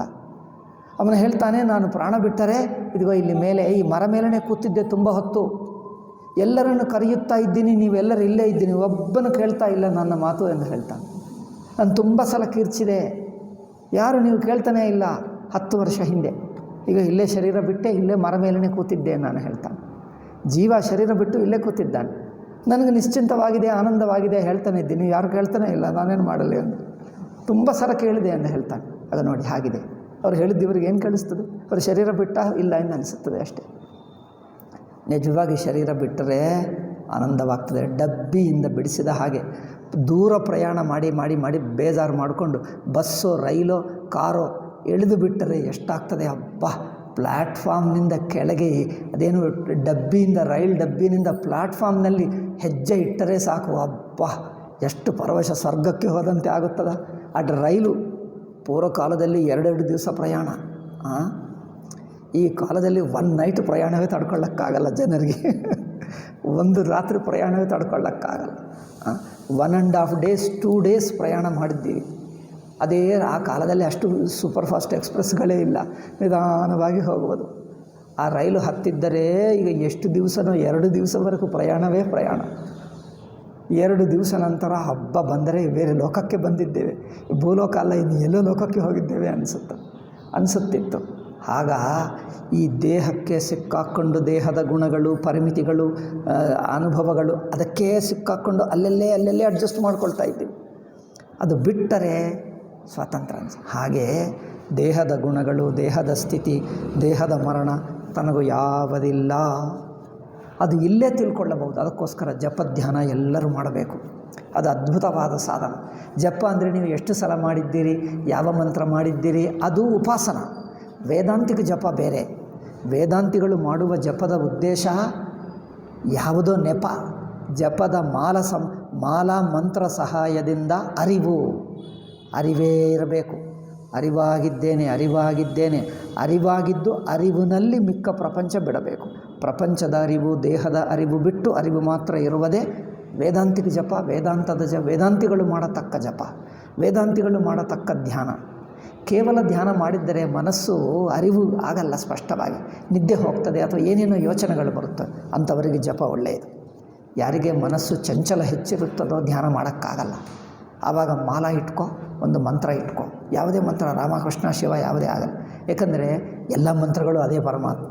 ಮಂತ್ರ ಸಹಾಯದಿಂದ ಮಣೆ ಅಂದರೆ ಏನದು? ಆ ಮಣಿ ಅಂದರೆ ಜಪ ಮಾಲದಲ್ಲಿ ಮಣಿ ಒಂದೊಂದು ಮುಟ್ಟುವುದರಿಂದ ಏನಾಗ್ತದೆ? ಅಲರ್ಟ್ನೆಸ್ ಆಗ್ತದೆ, ಜಾಗರೂಕತೆ ಬರುತ್ತದೆ. ಅರಿವು ಒಂದೇ ಅರಿವಿರಲಿ. ಅರಿವಿನಲ್ಲಿ ಮಿಕ್ಕದೆಲ್ಲ ತೆಗೆದುಬಿಡು. ಪ್ರಪಂಚವೆಲ್ಲ ಮರೆತು ಹೋಗು, ದೇಹವೆಲ್ಲ ಮರೆತು ಹೋಗು. ದೇಹವು ಹೇಗಿದೆ, ಎಲ್ಲಿದೆ, ಯಾರು, ಏನು ಅದೆಲ್ಲ ನಮಗೆ ಬೇಡ. ನನ್ನ ಸೆಲ್ಫ್ ಇಮೇಜೇ ಬೇಡ. ನಾನು ಯಾರು ಎನ್ನುವುದು ನನಗೊಂದು ಸೆಲ್ಫ್ ಇಮೇಜ್ ಇರುತ್ತದೆ, ಅದು ಬೇಡ, ಎಲ್ಲ ಬಿಟ್ಟುಬಿಡು. ಸಮಾಜ ದೃಷ್ಟ್ಯಾ ನಾನು ಯಾರೋ ಆಗಬಹುದು, ಯಾರಾದರೆ ನಮಗೆ ಯಾಕೆ? ಸಮಾಜ ಏನೂ ನನ್ನ ಕುರಿತು ತಿಳ್ಕೊಳ್ತದೆ, ಅದು ನನಗಿಲ್ಲ. ಸಣ್ಣ ಮಗು ಹೇಗಿರುತ್ತದೆ ನೋಡಿ. ಸಣ್ಣ ಮಗುಕ್ಕೆ 2 ವರ್ಷ ಮಗುಕ್ಕೆ ಸಮಾಜದಲ್ಲಿ ಯಾರು ನನ್ನ ಇಮೇಜ್ ಏನು ಇರುತ್ತದೆ? ಮಗುಕ್ಕೇನು ಇಮೇಜ್ ಇರಲ್ಲ. ಹಾಗಿರಬೇಕು. ನನಗೆ ಇಮೇಜೇ ಬೇಡ. ಈ ಇಮೇಜೇ ಮಹಾ ದೊಡ್ಡದು. ಜನರು ಇಮೇಜ್ಗೋಸ್ಕರ ಎಷ್ಟೆಷ್ಟು ಮಾಡ್ತಾರೆ, ಏನೇನೋ ಮಾಡ್ತಾರಬ್ಬ. ಅವರು ನನ್ನ ಕುರಿತು ಏನು ತಿಳ್ಕೊಳ್ತಾರೆ, ಇವರೇನು ತಿಳ್ಕೊಂಡ್ರೋ ಏನೋ, ಅವರೇನು ತಿಳ್ಕೊಂಡ್ರೋ ಏನೋ, ಈ ಚಿಂತೆ ಇದ್ದರೆ ನಿಮ್ಮ ದೇಹಾಭಿಮಾನ ಗಟ್ಟಿಯಾಗ್ತದೆ. ನನ್ನ ಕುರಿತು ಜನರು ಏನೇ ತಿಳ್ಕೊಳ್ಳರೆ ಚಿಂತನೆ ಬೇಡ. ಏನೇ ತಿಳ್ಕೊಂಡ್ರೆ ಅದು ಅವ್ರ ಬುದ್ಧಿ, ನಮಗೇಕೆ? ಏನು ತಿಳ್ಕೊಂಡ್ರೆ ಅವರದ್ದು. ನಾನು ಮಾತ್ರ ಅಲ್ಲದೆ ಅವರು ಏನೇ ತಿಳ್ಕೊಳ್ಳಲ್ಲ. ತಾನು ಸುಮ್ಮನೆ ಇದ್ದಾನೆ ನೋಡಿ. ಆ ಇರುವಿಕೆ ನನ್ನ ಇರುವಿಕೆ ಇನ್ನೊಬ್ಬರಿಗೆ ಕಂಡು ಬರಲ್ಲ, ನೋಡೋಕ್ಕಾಗಲ್ಲ. ನನ್ನ ಇರುವಿಕೆ ತಾನು. ಆ ಇರವನ್ನು ಇನ್ನೊಬ್ಬರು ನೋಡೋಕ್ಕಾಗಲ್ಲ, ಮುಟ್ಟಕ್ಕಾಗಲ್ಲ, ಪಟ್ಟಕ್ಕಾಗಲ್ಲ, ಅದು ಹಿಡಿಯೋಕ್ಕಾಗಲ್ಲ, ಏನು ಮಾಡೋಕ್ಕಾಗಲ್ಲ ಅಲ್ಲ, ಅದು ತಾನು. ಹಾಗೆ ಆ ಅರಿವು ಅಥವಾ ಇರುವಾಗಿದ್ದನ್ನು ತಿಳ್ಕೊಂಡು ಆ ಇರವಿನ ಆಕಾರ ದೇಹ. ಆಕಾರ ಬಿಡ್ತೀವಿ. ಇಮೇಜ್ ಅಂದರೆ ಒಂದು ಆಕಾರ. ನಾನು ಹಾಗೆ ಹೀಗೆ ಎಂದು ಒಂದು ಆಕಾರ, ಒಂದು ಇಮೇಜ್. ಆ ಇಮೇಜು ಒಂದು ಆಕಾರ, ಒಂದು ಅಭಿಪ್ರಾಯ. ನಾನು ಇಂಥವನು, ಆ ಅಭಿಪ್ರಾಯಗಳೆಲ್ಲ ಬಿಟ್ಟು ಕೇವಲ ಅರಿವಾಗಿರಿ. ನಿನ್ನ ಕುರಿತು ನಿಮಗೆ ಯಾವ ಅಭಿಪ್ರಾಯವೂ ಬೇಡ. ಎಷ್ಟು ಆನಂದವಾಗಿರುತ್ತದೆ ನೋಡಿ. ಡಬ್ಬಿಯಿಂದ ಹೊರಗೆ ಬಂದಂತೆ ಈಗಲೇ ಮರಣ ಆಗಿದ್ದಂತೆ ಆಗುತ್ತದೆ. ಮರಣ ಅಂದರೆ ದೇಹವು ಬಿಟ್ಟಂತೆ ಆಗುತ್ತದೆ. ಮರಣ ಅಂದರೆ ದೇಹ ಬಿಡುವುದೇ ಅಷ್ಟೇ. ಅಬ್ಬಾ, ದೇಹ ಬಿಟ್ಟರೆ ಎಷ್ಟು ನಿಶ್ಚಿಂತವಾಗಿ ಆನಂದವಾಗಿರುತ್ತದೋ. ಈಗಲೇ ಆಗುತ್ತದೆ, ನಾನು ಯಾರೂ ಅಲ್ಲ, ನಾನೇ ಅಷ್ಟೇ. ಅದರಿಂದ ದೇಹ ಬಿಡುವುದು, ಇಂದ್ರಿಯಗಳು ಬಿಡುವುದು ಅಷ್ಟೇ. ಇಂದ್ರಿಯಗಳಿಂದ ಕಣ್ಣಿನಿಂದ ನೋಡ್ತಾ ಇದ್ದೇನೆ, ಕಿವಿಯಿಂದ ಕೇಳ್ತಾ ಅಭಿಮಾನ ಹೆಚ್ಚು ಮಾಡಿಕೊಳ್ಳಬಾರದು. ಕುರುಡಾಗಿದ್ದರೂ ಪರವಾಗಿಲ್ಲ, ಕಿವುಡಾಗಿದ್ದರೂ ಪರವಾಗಿಲ್ಲ, ಬೇಜಾರೇ ಮಾಡಿಕೊಳ್ಳಬೇಡ. ಅಯ್ಯೋ, ಊಹಿಸ್ಕೊಂಡು ನನಗೆ ನಾನು ಕುರುಡಾದರೆ ಹೇಗಾಗ್ತದೆ, ಅಯ್ಯೋ ಕುರುಡಾದರೆ ಹೇಗೆ, ನನ್ನ ಕಂಡು ಬರಲ್ಲ, ಅಯ್ಯೋ ನಾನು ಏನಾಗ್ತೀನೋ ಏನೋ ಅಂದರೆ ನಿಮಗೆ ಕಣ್ಣಿನ ಮೇಲೆ ಅಭಿಮಾನ ಇದೆ. ಇಷ್ಟು ಬೇಜಾರು ಮಾಡಿಕೊಂಡ್ರೆ ಕಣ್ಣಿನ ಮೇಲೆ ಅಭಿಮಾನವಿದೆ. ಕಣ್ಣು ಹೋದರೆ ಹೋಗಲಿ ಏನು ಚಿಂತೆ ಇಲ್ಲ, ಕಿವಿ ಹೋದರೆ ಹೋಗಲಿ ಏನು ಚಿಂತೆ. ಅಂದರೆ ಪ್ರಪಂಚವನ್ನು ನೋಡಬೇಕನ್ನಿಸಿದ್ದರೆ ನಿಮಗೆ ಕಣ್ಣು ಕಿವಿ ಬೇಕನ್ನಿಸುತ್ತದೆ. ಪ್ರಪಂಚವು ನೋಡಬೇಕೆಂಬ ಆಗ್ರಹವೇ ಇಲ್ಲ. ಕಂಡು ಬಂದರೆ ಬರಲಿ, ಇಲ್ಲದಿದ್ದರೆ ಬಿಡಲಿ, ಏನಿದ್ದರೆ ಅದು ಅಷ್ಟೇ. ಕಂಡು ಬಂದರೆ ಕಂಡು ಬರ್ತದೆ, ಬೇಡ ಅಂದರೆ ಬಿಡುತ್ತದೆ, ಅಷ್ಟೇ. ಏನಿದೆ, ಎರಡೂ ಚಿಂತೆ ಇಲ್ಲ ನಮಗೆ. ಇಂದ್ರಿಯಗಳಿಂದ ಆಗುವ ಜ್ಞಾನಗಳೂ ಮುಖ್ಯವಲ್ಲ. ಕಂಡು ಬಂದರೆ ಕಂಡು ಬರ್ತವೆ, ಇಲ್ಲ ಅಂದರೆ ಬಿಡುತ್ತದೆ. ನೀವು ರೋಡ್ನಲ್ಲಿ ಹೋಗ್ತಾ ಇದ್ದರೆ ಸ್ಕೂಟ್ರ್ ಮೇಲೋ ಕಾರ್ ಮೇಲೋ ಪಕ್ಕಕ್ಕೆ ಯಾರೋ ಇರ್ತಾರೆ, ಬರ್ತಾರೆ. ಈಗ ನೋಡಿದಾಗ ಯಾರೋ ಕಂಡು ಬರ್ತಾರೆ, ಕಂಡು ಬಂದರೂ ನಾವೇನು ಲೆಕ್ಕಕ್ಕೆ ತಗೊಳ್ಳಲ್ಲ, ಬಿಟ್ಬಿಡ್ತೀವಿ, ಹೋಗ್ತೀವಿ. ಹಾಗೆ ಪಂಚೇಂದ್ರಿಯಗಳಿಂದ ನೋಡುವ ವಸ್ತುಗಳು ಕಂಡು ಬರಲಿ ಬಿಡಲಿ ನಮಗೊಂದು ಲೆಕ್ಕ ಅಲ್ಲ. ಇಂದ್ರಿಯಗಳ ಅಭಿಮಾನ ನಮಗೆ ಮುಖ್ಯ ಅಲ್ಲ. ಇಂದ್ರಿಯಗಳಿಂದ ಏನು ಕಂಡು ಬಂದರೂ ಒಂದೇ ಅಂದ್ಕೊಂಡರೆ ಇಂದ್ರಿಯಗಳೇ ಬೇಡ, ಇಂದ್ರಿಯಗಳ ಅಭಿಮಾನವೇ ಬೇಡ. ಬಿಟ್ಟರೂ ನಾನಾಗಿದ್ದೇನೆ. ಹೀಗೆ ವಿಚಾರ ಮಾಡಿ ಒಂದೊಂದು ದೇಹಾಭಿಮಾನ ಬಿಟ್ಟಿದ್ದೇವೆ. ಅಭಿಮಾನ ಅಂದರೆ ಅರ್ಥವೇನು? ದೇಹದ ಮೂಲಕ ನನ್ನ ಅಭಿಪ್ರಾಯ, ನನ್ನ ಇಮೇಜ್, ನಾನಿಂಥವನು ಎಂಬ ಅಭಿಪ್ರಾಯ, ಒಂದು ಪ್ರತ್ಯಯ, ಒಂದು ವೃತ್ತಿ. ನಾನಿಂಥವನು ಅಂಥವನು ಎಂದು ದೇಹ ಮೂಲಕ, ದೇಹ ಆಶ್ರಿತ, ದೇಹವನ್ನು ಆಶ್ರಯಿಸಿಕೊಂಡಿರುವ ನಾನಿಂಥವನು ಅಂಥವನೆಂಬ ಆ ಅಭಿಪ್ರಾಯವನ್ನು ತೆಗೆದುಹಾಕಬೇಕು, ಅದನ್ನು ಒಡೆದು ಹಾಕಬೇಕು. ಇಂದ್ರಿಯಗಳ ಮೂಲಕ ಅಭಿಪ್ರಾಯ. ಹಾಗೆ ಮನಸ್ಸಿನ ಮೂಲಕ, ಮನಸ್ಸಿನಲ್ಲಿ ನಮಗೆ ಫೀಲಿಂಗ್ಸ್ ಇರುತ್ತವೆ. ಅವರ ಮೇಲೆ ಇವರ ಮೇಲೆ ಪ್ರೇಮಾದ್ವೇಷಾದಿಗಳು, ಅದು ಯಾವುದೇ ಇರಲಿ, ಯಾವುದು ನಮ್ಮದಲ್ಲ. ಬುದ್ಧಿಯಿಂದ ಯೋಚನೆಗಳು, ಜ್ಞಾನಗಳು. ಬುದ್ಧಿಯಿಂದ ನಮಗೆ ಎಷ್ಟು ಯೋಚನೆ ಇದೆ, ಎಷ್ಟು ಜ್ಞಾನ ಇದೆ, ಎಷ್ಟು ಬುದ್ಧಿವಂತಿಕೆ ಇದೆ, ಎಷ್ಟು ಇದೆ. ನಾವು ಬುದ್ಧಿಗೆ ತುಂಬ ಅಭಿಮಾನ ಪಟ್ಕೊಳ್ತೀವಿ ಜನರು. ನಾವು ಬುದ್ಧಿಹೀನ ಅಂದರೆ ಅವ್ರು ಬೇಜಾರು ಮಾಡ್ಕೊಳ್ತಾರೆ, ಬುದ್ಧಿವಂತ ಅಂದರೆ ಸಂತೋಷ ಪಟ್ಕೊಳ್ತಾರೆ. ಅಂದರೆ ಬುದ್ಧಿ ಹೇಗಿದೆಯೋ ನನ್ನನ್ನು ಪ್ರಶಂಸೆ ಮಾಡಿದ್ದಂತೆ ಆಗುತ್ತದೆ. ನನ್ನನ್ನು ಬುದ್ಧಿಗೆ ಸಮಾನವಾಗಿ ನೋಡ್ಕೊಳ್ತಾನೆ. ಬುದ್ಧಿಹೀನ ಅಂದರೆ ಏನು, ಒಳ್ಳೆಯದೇ ಅಲ್ಲವೇ? ಬುದ್ಧಿ ಇಲ್ಲದ ಆತ್ಮ ಇದೆ ಅಂದರೆ ಒಳ್ಳೆಯದೇ, ಹೋಗಲಿ, ಬುದ್ಧಿಯನ್ನು ನಮಗೇನು ಬೇಡ. ಬುದ್ಧಿ ಹೆಚ್ಚಿದೆ ಅಂದರೆ ಅದೇನು ನಮಗೆ ಹೆಚ್ಚಿನ ಲಾಭ ಇಲ್ಲ. ಬುದ್ಧಿ ಇಲ್ಲ ಅಂದರೆ ನಮಗೇನು ನಷ್ಟ ಇಲ್ಲ. ಬುದ್ಧಿಯ ಸಾಮರ್ಥ್ಯಗಳು, ಬುದ್ಧಿಯ ಕೆಲಸಗಳು, ಬುದ್ಧಿಯ ಗುಣಗಳು ಯಾವುದೇ ಆಗಲಿ, ಒಳ್ಳೆಯ ಗುಣ ಕೆಟ್ಟ ಗುಣ ಎಲ್ಲವೂ ನಾನಲ್ಲ. ಬುದ್ಧಿಗಿರಬಹುದು, ನನಗಿಲ್ಲ. ಅದು ಬುದ್ಧಿ ನಾನಲ್ಲ. ಬುದ್ಧಿಯನ್ನು ತಾನಾಗಿ ಮಾಡಿಬಿಡ್ತಾನೆ, ಅದು ಬೇಡ. ತನ್ನ ಕುರಿತಿನ ತಿಳುವಳಿಕೆ ಬುದ್ಧಿ ಆಶ್ರಿತವಾಗಿರಬಲ್ಲ. ಬುದ್ಧಿ ಗುಣಗಳು ಬುದ್ಧಿಗೆ ಬಿಡಿ, ತಾನು ಮಾತ್ರ ಅಲ್ಲ. ಹಾಗೆ ದೇಹ ಗುಣಗಳು ದೇಹಕ್ಕೆ ಬಿಟ್ಟ, ಇಂದ್ರಿಯ ಗುಣಗಳು ಇಂದ್ರಿಯಕ್ಕೆ ಬಿಟ್ಟ, ಮನಸ್ಸಿನ ಗುಣಗಳು ಮನಸ್ಸಿಗೆ ಬಿಟ್ಟ, ಬುದ್ಧಿಯ ಗುಣಗಳು ಬುದ್ಧಿಗೆ ಬಿಟ್ಟ, ತಾನಾಗೈತೆ. ಹೀಗೆ ದೇಹೇಂದ್ರಿಯ ಮನಸ್ಸುಗಳನ್ನು ಬಿಟ್ಟು, ಇದಕ್ಕೆ ದೃಗ್ದೃಶ್ಯ ವಿವೇಕ, ಅವಸ್ಥಾತ್ರಯ ವಿವೇಕ ಇದೆ ಹೇಳ್ತೀವಿ. ದೃಗ್ದೃಶ್ಯ ವಿವೇಕ, ಅವಸ್ಥಾತ್ರಯ ವಿವೇಕದಲ್ಲಿ ತಾನು ಅರಿವಾಗಿದ್ದಾನೆ. ಅರಿವಿನಲ್ಲಿ ತೋರುವುದು ಯಾವುದೂ ತಾನಲ್ಲ. ತಾತ್ಕಾಲಿಕವಾಗಿ ನಾಟಕಕ್ಕೋಸ್ಕರ ಧರಿಸಿಕೊಂಡಿದ್ದೇ ಹೊರತು ನಿಜವಾಗಿ ತಾನು ಯಾವುದೂ ಅಲ್ಲ. ನಾನು ಈ ಸಮಾಜದಲ್ಲೇ ಇಲ್ಲ, ನಾನು ಈ ಪ್ರಪಂಚದಲ್ಲೇ ಏನೂ ಅಲ್ಲ, ಅದಾಗಬೇಕು. ಸಣ್ಣ ಮಗುಗೆ ನಾನು ಎಲ್ಲಿದ್ದೇನೆ, ಯಾವ ಊರಿನಲ್ಲಿದ್ದೇನೆ, ಯಾವ ಸಮಾಜದಲ್ಲಿದ್ದೇನೆ ಅನಿಸುತ್ತದೆ. ಊಹಿಸ್ಕೊಂಡು 1 ವರ್ಷ ಮಗು, ನಾನು ಯಾವ ಊರಿನಲ್ಲಿದ್ದೇನೆ, ಯಾವ ಸಮಾಜದಲ್ಲಿದ್ದೇನೆ, ಯಾವ ಕುಟುಂಬಕ್ಕೆ ಸೇರಿದ್ದೇನೆ, ಆ ಯೋಚನೆ ಇಲ್ಲ. ಹಾಗೆ ನಾನು ಯಾವ ಕುಟುಂಬಕ್ಕೂ, ಯಾವ ಸಮಾಜಕ್ಕೂ, ಯಾವ ಪ್ರಪಂಚಕ್ಕೂ, ಯಾವ ಭಾರತ ದೇಶಕ್ಕೂ ಯಾರಲ್ಲಿ ನಾನಿಲ್ಲ, ಪ್ರಪಂಚದಲ್ಲೇ ನಾನಿಲ್ಲ, ಅರಿವು ಮಾತ್ರ ಆಗಿದ್ದೇನೆ. ಹೀಗೆ ಯಾರು ತಿಳ್ಕೊಳ್ತಾರೋ ಅದು ಸಾಕ್ಷಿ ಅಲ್ಲವೇ? ಇಡೀ ಎಚ್ಚರಾವಸ್ಥೆಯ ಸಾಕ್ಷಿ, ಇಡೀ ಕನಸಿನ ಅವಸ್ಥೆ, ಇಡೀ ಎಚ್ಚರಾವಸ್ಥೆ, ಸುಷುಪ್ತಿ ಅವಸ್ಥೆ, ಮೂರನ್ನು ತಿಳ್ಕೊಳ್ಳುವ ಅರಿವು ಮಾತ್ರ ತಾನು. ಇದು ತ್ವಂಪದಾರ್ಥ ವಿವೇಕ ಅಲ್ಲವೇ? ಚೈತನ್ಯ ಪರ್ಯಂತತ್ವೇನ ಅವಧಾರಿತ. ಇದೆಲ್ಲ ಒಳಹೊಕ್ಕು ಇನ್ನೂ ಒಳಗೆ ಹೋಗಿ ಚೈತನ್ಯವರೆಗೂ ತಲುಪಿ ಅದು ನಾನು ಎಂದು ಯಾರು ತಿಳ್ಕೊಂಡರೋ ಅದು ತ್ವಂಪದಾರ್ಥ. ತ್ವಂಪದಾರ್ಥ ಅಂದರೆ ಯಾರು? ಸಾಕ್ಷಿ. ಸಾಕ್ಷಿ ಬ್ರಹ್ಮವೇ, ಇನ್ನೇನು. ತತ್ರ ಯೇಷಾಮೇತೌ ಪದಾರ್ಥವು ಅಜ್ಞಾನ ಸಂಶಯ ವಿಪರ್ಯಯ ಪ್ರತಿಬದ್ಧವು. ಯಾರು ತ್ವಂಪದಾರ್ಥವನ್ನು ತತ್ಪದಾರ್ಥವನ್ನು ಸರಿಯಾಗಿ ವಿವೇಕ ಮಾಡಲಿಲ್ಲವೋ, ಅಂದರೆ ಏನು? ಇನ್ನು ದೇಹಾಭಿಮಾನ ಪ್ರಪಂಚಾಭಿಮಾನ ಇಟ್ಕೊಂಡನೋ, ದೇಹಾಭಿಮಾನ, ಇಂದ್ರಿಯಾಭಿಮಾನ, ಮನಸ್ಸಿನ ಅಭಿಮಾನ, ಬುದ್ಧಿ ಅಭಿಮಾನ ಇವುಗಳು ಇಟ್ಟುಕೊಂಡನೋ ಅವರಿಗೆ ತ್ವಂಪದಾರ್ಥ ಸ್ಪಷ್ಟವಾಗಲಿಲ್ಲ, ತತ್ಪದಾರ್ಥ ಸ್ಪಷ್ಟವಾಗಲಿಲ್ಲ. ಅಂಥವನಿಗೆ ಆ ಅಭಿಮಾನಗಳು ಹಾಗೆ ಇಟ್ಕೊಂಡು ತತ್ವಮಸಿ ತತ್ವಮಸಿ ತತ್ವಮಸಿ 100 ಸಲ ಹೇಳಿದ್ದರು ಬ್ರಹ್ಮಾನುಭವ ಬರಲ್ಲ, ಬ್ರಹ್ಮಾನುಭವ ಬರುವುದೇ ಇಲ್ಲ. ತತ್ರ ಯೇಷಾಮೇತೌ ಪದಾರ್ಥವು ಅಜ್ಞಾನ ಸಂಶಯ ವಿಪರ್ಯಯ ಪ್ರತಿಬದ್ಧವು ತೇಷಾಂ. ಅಂಥವನಿಗೆ ತತ್ವಮಸಿ ಇತ್ಯೇತದ್ ವಾಕ್ಯಂ, ತತ್ವಮಸಿ ಎಂಬ ವಾಕ್ಯವು ತನ್ನ ಅರ್ಥವು ಇವನ ಮನಸ್ಸಿನಲ್ಲಿ ಹೊಳೆಯಲ್ಲ. ಸ್ವಾರ್ಥೆ ಪ್ರಮಾಂ ನೋತ್ಪಾದಯಿತು ಶಕ್ನೋತಿ. ತಾನೇ ಬ್ರಹ್ಮ ಎಂಬ ಅರ್ಥವು ಅಜ್ಞಾನವು ಹುಟ್ಟುವ ಹಾಗಿಲ್ಲ. ಏಕೆ? ಅಡ್ಡಿ ಯಾರು? ನಾನು ಎಂಬುದು ಸ್ಪಷ್ಟವಾಗಿಲ್ಲದರಲ್ಲಿ ದೇಹೇಂದ್ರಿಯಗಳು ಹಾಗೆ ಇಟ್ಕೊಂಡ, ಅದು ಬಿಟ್ಟಿಲ್ಲ. ಈಗ ತತ್ಪದಾರ್ಥದಲ್ಲಿ ಅವಸ್ಥಾ ಬುದ್ಧಿ ಪ್ರಪಂಚ ಬುದ್ಧಿ ಇಟ್ಕೊಂಡ, ಬಿಡಿಸಲಿಲ್ಲ. ತತ್ಪದಾರ್ಥದಲ್ಲಿ ಪ್ರಪಂಚ ಬುದ್ಧಿ ನಾಮರೂಪಗಳೆಲ್ಲ ಅನಿಸಿಕೆಗಳೇ, ಆದರೆ ಇವರು ಪದಾರ್ಥಗಳೆಂದು ಇಟ್ಕೊಂಡು ಬಿಟ್ಟ. ಪ್ರಪಂಚದಲ್ಲಿ ಪದಾರ್ಥ ಬುದ್ಧಿ ಬಿಟ್ಟಿಲ್ಲ. ತ್ವಂ ಪದಾರ್ಥದಲ್ಲಿ ದೇಹೇಂದ್ರಿಯ ಮನಸ್ಸು ಬಿಟ್ಟಿಲ್ಲ ಅಂದರೆ ಸ್ವಲ್ಪ ಬಿಟ್ಟಿರ್ಬೋದು, ಸ್ವಲ್ಪ ಎಲ್ಲೆಲ್ಲೋ ಇನ್ನೇನು ಸೇರಿಕೊಂಡು ಬಿಟ್ಟಿದೆ. ಅದು ಇದ್ದರೆ ಅವನಿಗೆ ತತ್ವಮಸಿ ಎಂದು ಹೇಳಿದ್ದರೆ ತಾನು ಬ್ರಹ್ಮ ಎಂಬುದು ನೇರಾಗಿ ತಕ್ಷಣವೇ ಅನುಭವ ಉಂಟಾಗಲ್ಲ. ತತ್ವಮಸಿ ಇತ್ಯೇತದ್ ವಾಕ್ಯಂ ಪ್ರಮಾಂ ನೋತ್ಪಾದಯಿತು ಶಕ್ನೋತಿ. ಪದಾರ್ಥಜ್ಞಾನ ಪೂರ್ವಕತ್ವಾತ್ ವಾಕ್ಯಾರ್ಥಜ್ಞಾನಸ್ಯ. ಏಕೆಂದರೆ ಪದಗಳನ್ನು ತಿಳ್ಕೊಂಡರೆ ವಾಕ್ಯಾರ್ಥ ಒಟ್ಟರ್ಥ ಚೆನ್ನಾಗಿ ಅರ್ಥವಾಗ್ತದೆ. ಪದಗಳು ಗೊತ್ತಾಗಿಬಿಟ್ಟರೆ ಒಟ್ಟರ್ಥ ವಾಕ್ಯದ ಅರ್ಥ ಸ್ಪಷ್ಟವಾಗ್ತದೆ. ಇತ್ಯತಃ ತಾನ್ ಪ್ರತ್ಯಷ್ಟ ಪದಾರ್ಥ ವಿವೇಕ ಪ್ರಯೋಜನ ಶಾಸ್ತ್ರಯುಕ್ತಿ ಅಭ್ಯಾಸ. ಅದರಿಂದ ಮತ್ತೆ ಮತ್ತೆ ಶಾಸ್ತ್ರ ಶ್ರವಣ, ಮತ್ತೆ ಮನೆಗೆ ಹೋಗಿ ಮನನ. ಶಾಸ್ತ್ರಯುಕ್ತಿ, ಶಾಸ್ತ್ರ ಅಂದರೆ ಶ್ರವಣ, ಮನೆಗೆ ಹೋಗಿ ಮನನ. ಈ ಶ್ರವಣ ಮನನ ಮತ್ತೆ ಅಭ್ಯಾಸ ಮಾಡ್ತಲೇ ಇರಬೇಕು, 100,000 ಸಲ. ಏಕೆ ಅಂದರೆ ಈ ತ್ವಂಪದಾರ್ಥ ದೋಷಗಳು ಬಿಡಿಸಬೇಕು. ತ್ವಂಪದಾರ್ಥದಲ್ಲಿ ಅಡ್ಡಿಯಾಗುವ ದೋಷಗಳು, ತತ್ಪದಾರ್ಥಗಳಲ್ಲಿ ಅಡ್ಡಿ ಇರುವ ದೋಷಗಳು, ಆ ದೋಷಗಳು ಬಿಡಿಸಿಕೊಳ್ಳುವುದಕ್ಕೆ ಮತ್ತೆ ಕೇಳ್ತಾ ಇದ್ದೀವಿ.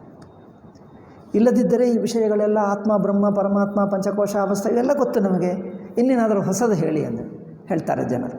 ಹೊಸದಲ್ಲ, ಈ ವಿಷಯಗಳಿಂದ ಆ ದೋಷಗಳು ಹೋಗಿ ಅರಿವು ನಿಶ್ಚಯವಾಗಬೇಕು. ಅದಾಗುವುದಕ್ಕೆ ಮತ್ತೆ ಶಾಸ್ತ್ರಯುಕ್ತಿ ಅಭ್ಯಾಸ ಅಂದರೆ ಮತ್ತೆ ರಿಪೀಟೆಡ್ಲಿ 1000 ಸಲ ವರ್ಷಗಟ್ಟಲೆ ಕೇಳ್ತಾನೇ ಇರಬೇಕು ಸ್ಪಷ್ಟವಾಗುವರೆ. ಇದು ಭಾಷ್ಯವಾಕ್ಯ ಆಯಿತು. ಮುಂದಿಂದು ತತ್ರ ಜ್ಞೇಯ ಬ್ರಹ್ಮಸ್ವರೂಪಂ ತತ್ಪದಾರ್ಥ ಸತು ಸಮನ್ವಯಾಧ್ಯಾಯ ದರ್ಶಿತ ನಿತ್ಯ ಉಪಕ್ರಮೋಪಸಂಹಾರವು ಅಭ್ಯಾಸ ಉಪಪತ್ತಿ ಅಪೂರ್ವತಾ ಫಲಂಚ. ಇದೆಲ್ಲ ನಾನು ಹಿಂದೆ ಹೇಳಿದ್ದೇನೆ. ಶ್ರುತಿಲಿಂಗ ಪ್ರಕರಣ ಸ್ಥಾನ ಸಮಾಖ್ಯಾನಾಂ ಸಮವಾಯ ಪಾರದೌರ್ಬಲ್ಯಂ ಅರ್ಥವಿಪ್ರಕರ್ಷಾತ್ ಇತ್ಯುಕ್ತ ಪ್ರಮಾಣೈಶ್ಚತುರೋತ್ತರೈ ದುರ್ಬಲೈ. ಇದೆಲ್ಲ ಟೆಕ್ನಿಕಲ್ ಮೀಮಾಂಸಾ ಹೇಳ್ತಾ ಇದ್ದಾರೆ, ಅದೇನು ಬೇಡ. ಪೂರ್ವಮೀಮಾಂಸಾ ಪರಿಶೋಧಿತ ನ್ಯಾಯಾದೇವ ಅವಧಾರ್ಯ. ತತ್ಪದಾರ್ಥವನ್ನು ಶಾಸ್ತ್ರವಾಕ್ಯಗಳ ಸಹಾಯದಿಂದ ಇಡೀ ಜಗತ್ತಿನ ಸ್ವರೂಪವು ಚೈತನ್ಯವು ಎಂದು ತೀರ್ಮಾನ ಮಾಡಿಕೊಳ್ಳಬೇಕು, ಅದು ಹೇಳಿದ್ದಾರೆ. ಈಗ ತ್ವಂಪದಾರ್ಥವು ಮಾತ್ರ ಈಗ ಹೇಳಿದ್ದೀವಲ್ಲ, ದೇಹ ಇಂದ್ರಿಯ ಮನಸ್ಸುಗಳು ತಾನಲ್ಲ, ಅವಸ್ಥಾತ್ರಯ ವಿವೇಕದಿಂದ ದೃಗ್ದೃಶ್ಯ ವಿವೇಕದಿಂದ ತೀರ್ಮಾನ ಆಗಬೇಕು. ಹೀಗೆ ತತ್ರ ಯೇಷಾಂ ಸುಕೃತೀನಾಂ, ಯಾರಿಗೆ ಪೂರ್ವಜನ್ಮದಲ್ಲೇ ಆಗಲಿ ಅಥವಾ ವೇದಾಂತ ಶ್ರವಣಕ್ಕೆ ಬರುವಕ್ಕೆ ಮುಂಚೆನೇ ಅವರು ತನ್ನ ಜೀವನದಲ್ಲೇ ಮನಸ್ಸಿನಲ್ಲೇ ತತ್ಪದಾರ್ಥ ತ್ವಂಪದಾರ್ಥ ವಿವೇಕ ಚೆನ್ನಾಗಿದ್ದರೆ ಅಂದರೆ ಯಾರೋ ಮಹಾತ್ಮರಿರುತ್ತಾರೆ, ಎಲ್ಲರಿಗಿರಲ್ಲ, ಪೂರ್ವಜನ್ಮ ಸಂಸ್ಕಾರದಿಂದ. ಅಂಥವರು ಈ ಪದಾರ್ಥಗಳ ಅಡ್ಡಿ ಇಲ್ಲ, ಅವರಿಗೆ ನೇರಾಗಿ ತತ್ವಮಸಿ ಹೇಳಿಬಿಟ್ರೆ ತಕ್ಷಣವೇ ಅರ್ಥವಾಗ್ತದೆ. ಮಿಕ್ಕ ಜನರಿಗೆ ಅದು ತುಂಬ ಪ್ರಯಾಸ ಆಗ್ತದೆ. ಪ್ರತಿಬಂಧೋ ಅಜ್ಞಾನಾದಿ ಲಕ್ಷಣೋಸ್ತಿ ತೇಷಾಂ ಆವೃತ್ತಿರಾವಶ್ಯಕಿ ಯಥೋಪವರ್ಣಿತ ಇತ್ಯುಕ್ತಮದಸ್ತಾತ್. ಅಥ ಯದುಕ್ತಂ ಶಂಕಾವಾದಿನ ಆತ್ಮನೋ ನಿರ್ವಿಶೇಷೆ ಬ್ರಹ್ಮಣಿ ಸಾಮಾನ್ಯ ವಿಶೇಷ ವಿಭಾಗ ಭಾವಾತ್ ಅಭ್ಯಾಸೋ ನಾಪೇಕ್ಷತೆ ಇತಿ ತತ್ರ ಭಾಷ್ಯಕರು. ಇಲ್ಲಿ ಆ ವಿಷಯ ಹೇಳಿದ್ದೇವೆ. ತತ್ಪದಾರ್ಥ ತ್ವಂಪದಾರ್ಥ ವಿವೇಕ ಮಹಾವಾಕ್ಯ. ಇನ್ನೊಂದು ಪ್ರಶ್ನೆ ಮಾಡ್ತಾ ಇದ್ದಾರೆ, ಅದು ಸ್ವಲ್ಪ ಬೇರೆ ಪ್ರಶ್ನೆ, ಅದು ಮತ್ತೆ ನಂತರ ಹೇಳೋಣ, ಈಗ ಆಗಲ್ಲ, ಅದು ಟೈಮ್ ಹಾಗೆ ಆಯ್ತಲ್ಲ, 12:15. ಈ ಏನು ಹೇಳ್ತೀವಿ, ಸಪ್ತಾಹ ಅಂದರೆ ನವರಾತ್ರಿ ನವರಾತ್ರಿಯಲ್ಲಿ ನಾವು ಅಧ್ಯಾತ್ಮ ರಾಮಾಯಣ ಹೇಳೋಣ. ಅದಾದ ನಂತರದಲ್ಲಿ ಸ್ವಲ್ಪ ಸಗುಣ ನಿರ್ಗುಣ ಎಲ್ಲ ಎರಡೂ ಬರುತ್ತವೆ. ಸಗುಣ ತತ್ವ ವೇದಾಂತಿಗಳು ಸಗುಣ ತತ್ವವನ್ನು ಹೇಗೆ ಬಳಸಿಕೊಳ್ಳಬೇಕು, ಅಧ್ಯಾರೋಪ ದೃಷ್ಟಿ ಅದು ಚೆನ್ನಾಗಿರುತ್ತದೆ. ಅದು ತತ್ಪದಾರ್ಥ ತ್ವಂಪದಾರ್ಥ ವಿವೇಕಕ್ಕೆ ಸಹಕಾರವೇ ಎರಡು. ಅದರಿಂದ ಅಧ್ಯಾತ್ಮ ರಾಮಾಯಣವನ್ನು ಹೇಳೋಣ. ನಂತರ ಇದು ಅದಾದ ನಂತರ ಮತ್ತೆ ಯಾವಾಗ ಕ್ಲಾಸ್ ಇರುತ್ತದೋ ಆವಾಗ ಈ ವಿಷಯ ಹೇಳೋಣ. ಓಂ ಶಾಂತಿ ಶಾಂತಿ ಶಾಂತಿ. ಹರಿ ಓಂ ಶ್ರೀ ಗುರುಭ್ಯೋ ನಮಃ. ಹರಿ ಓಂ ತತ್ಸತ್.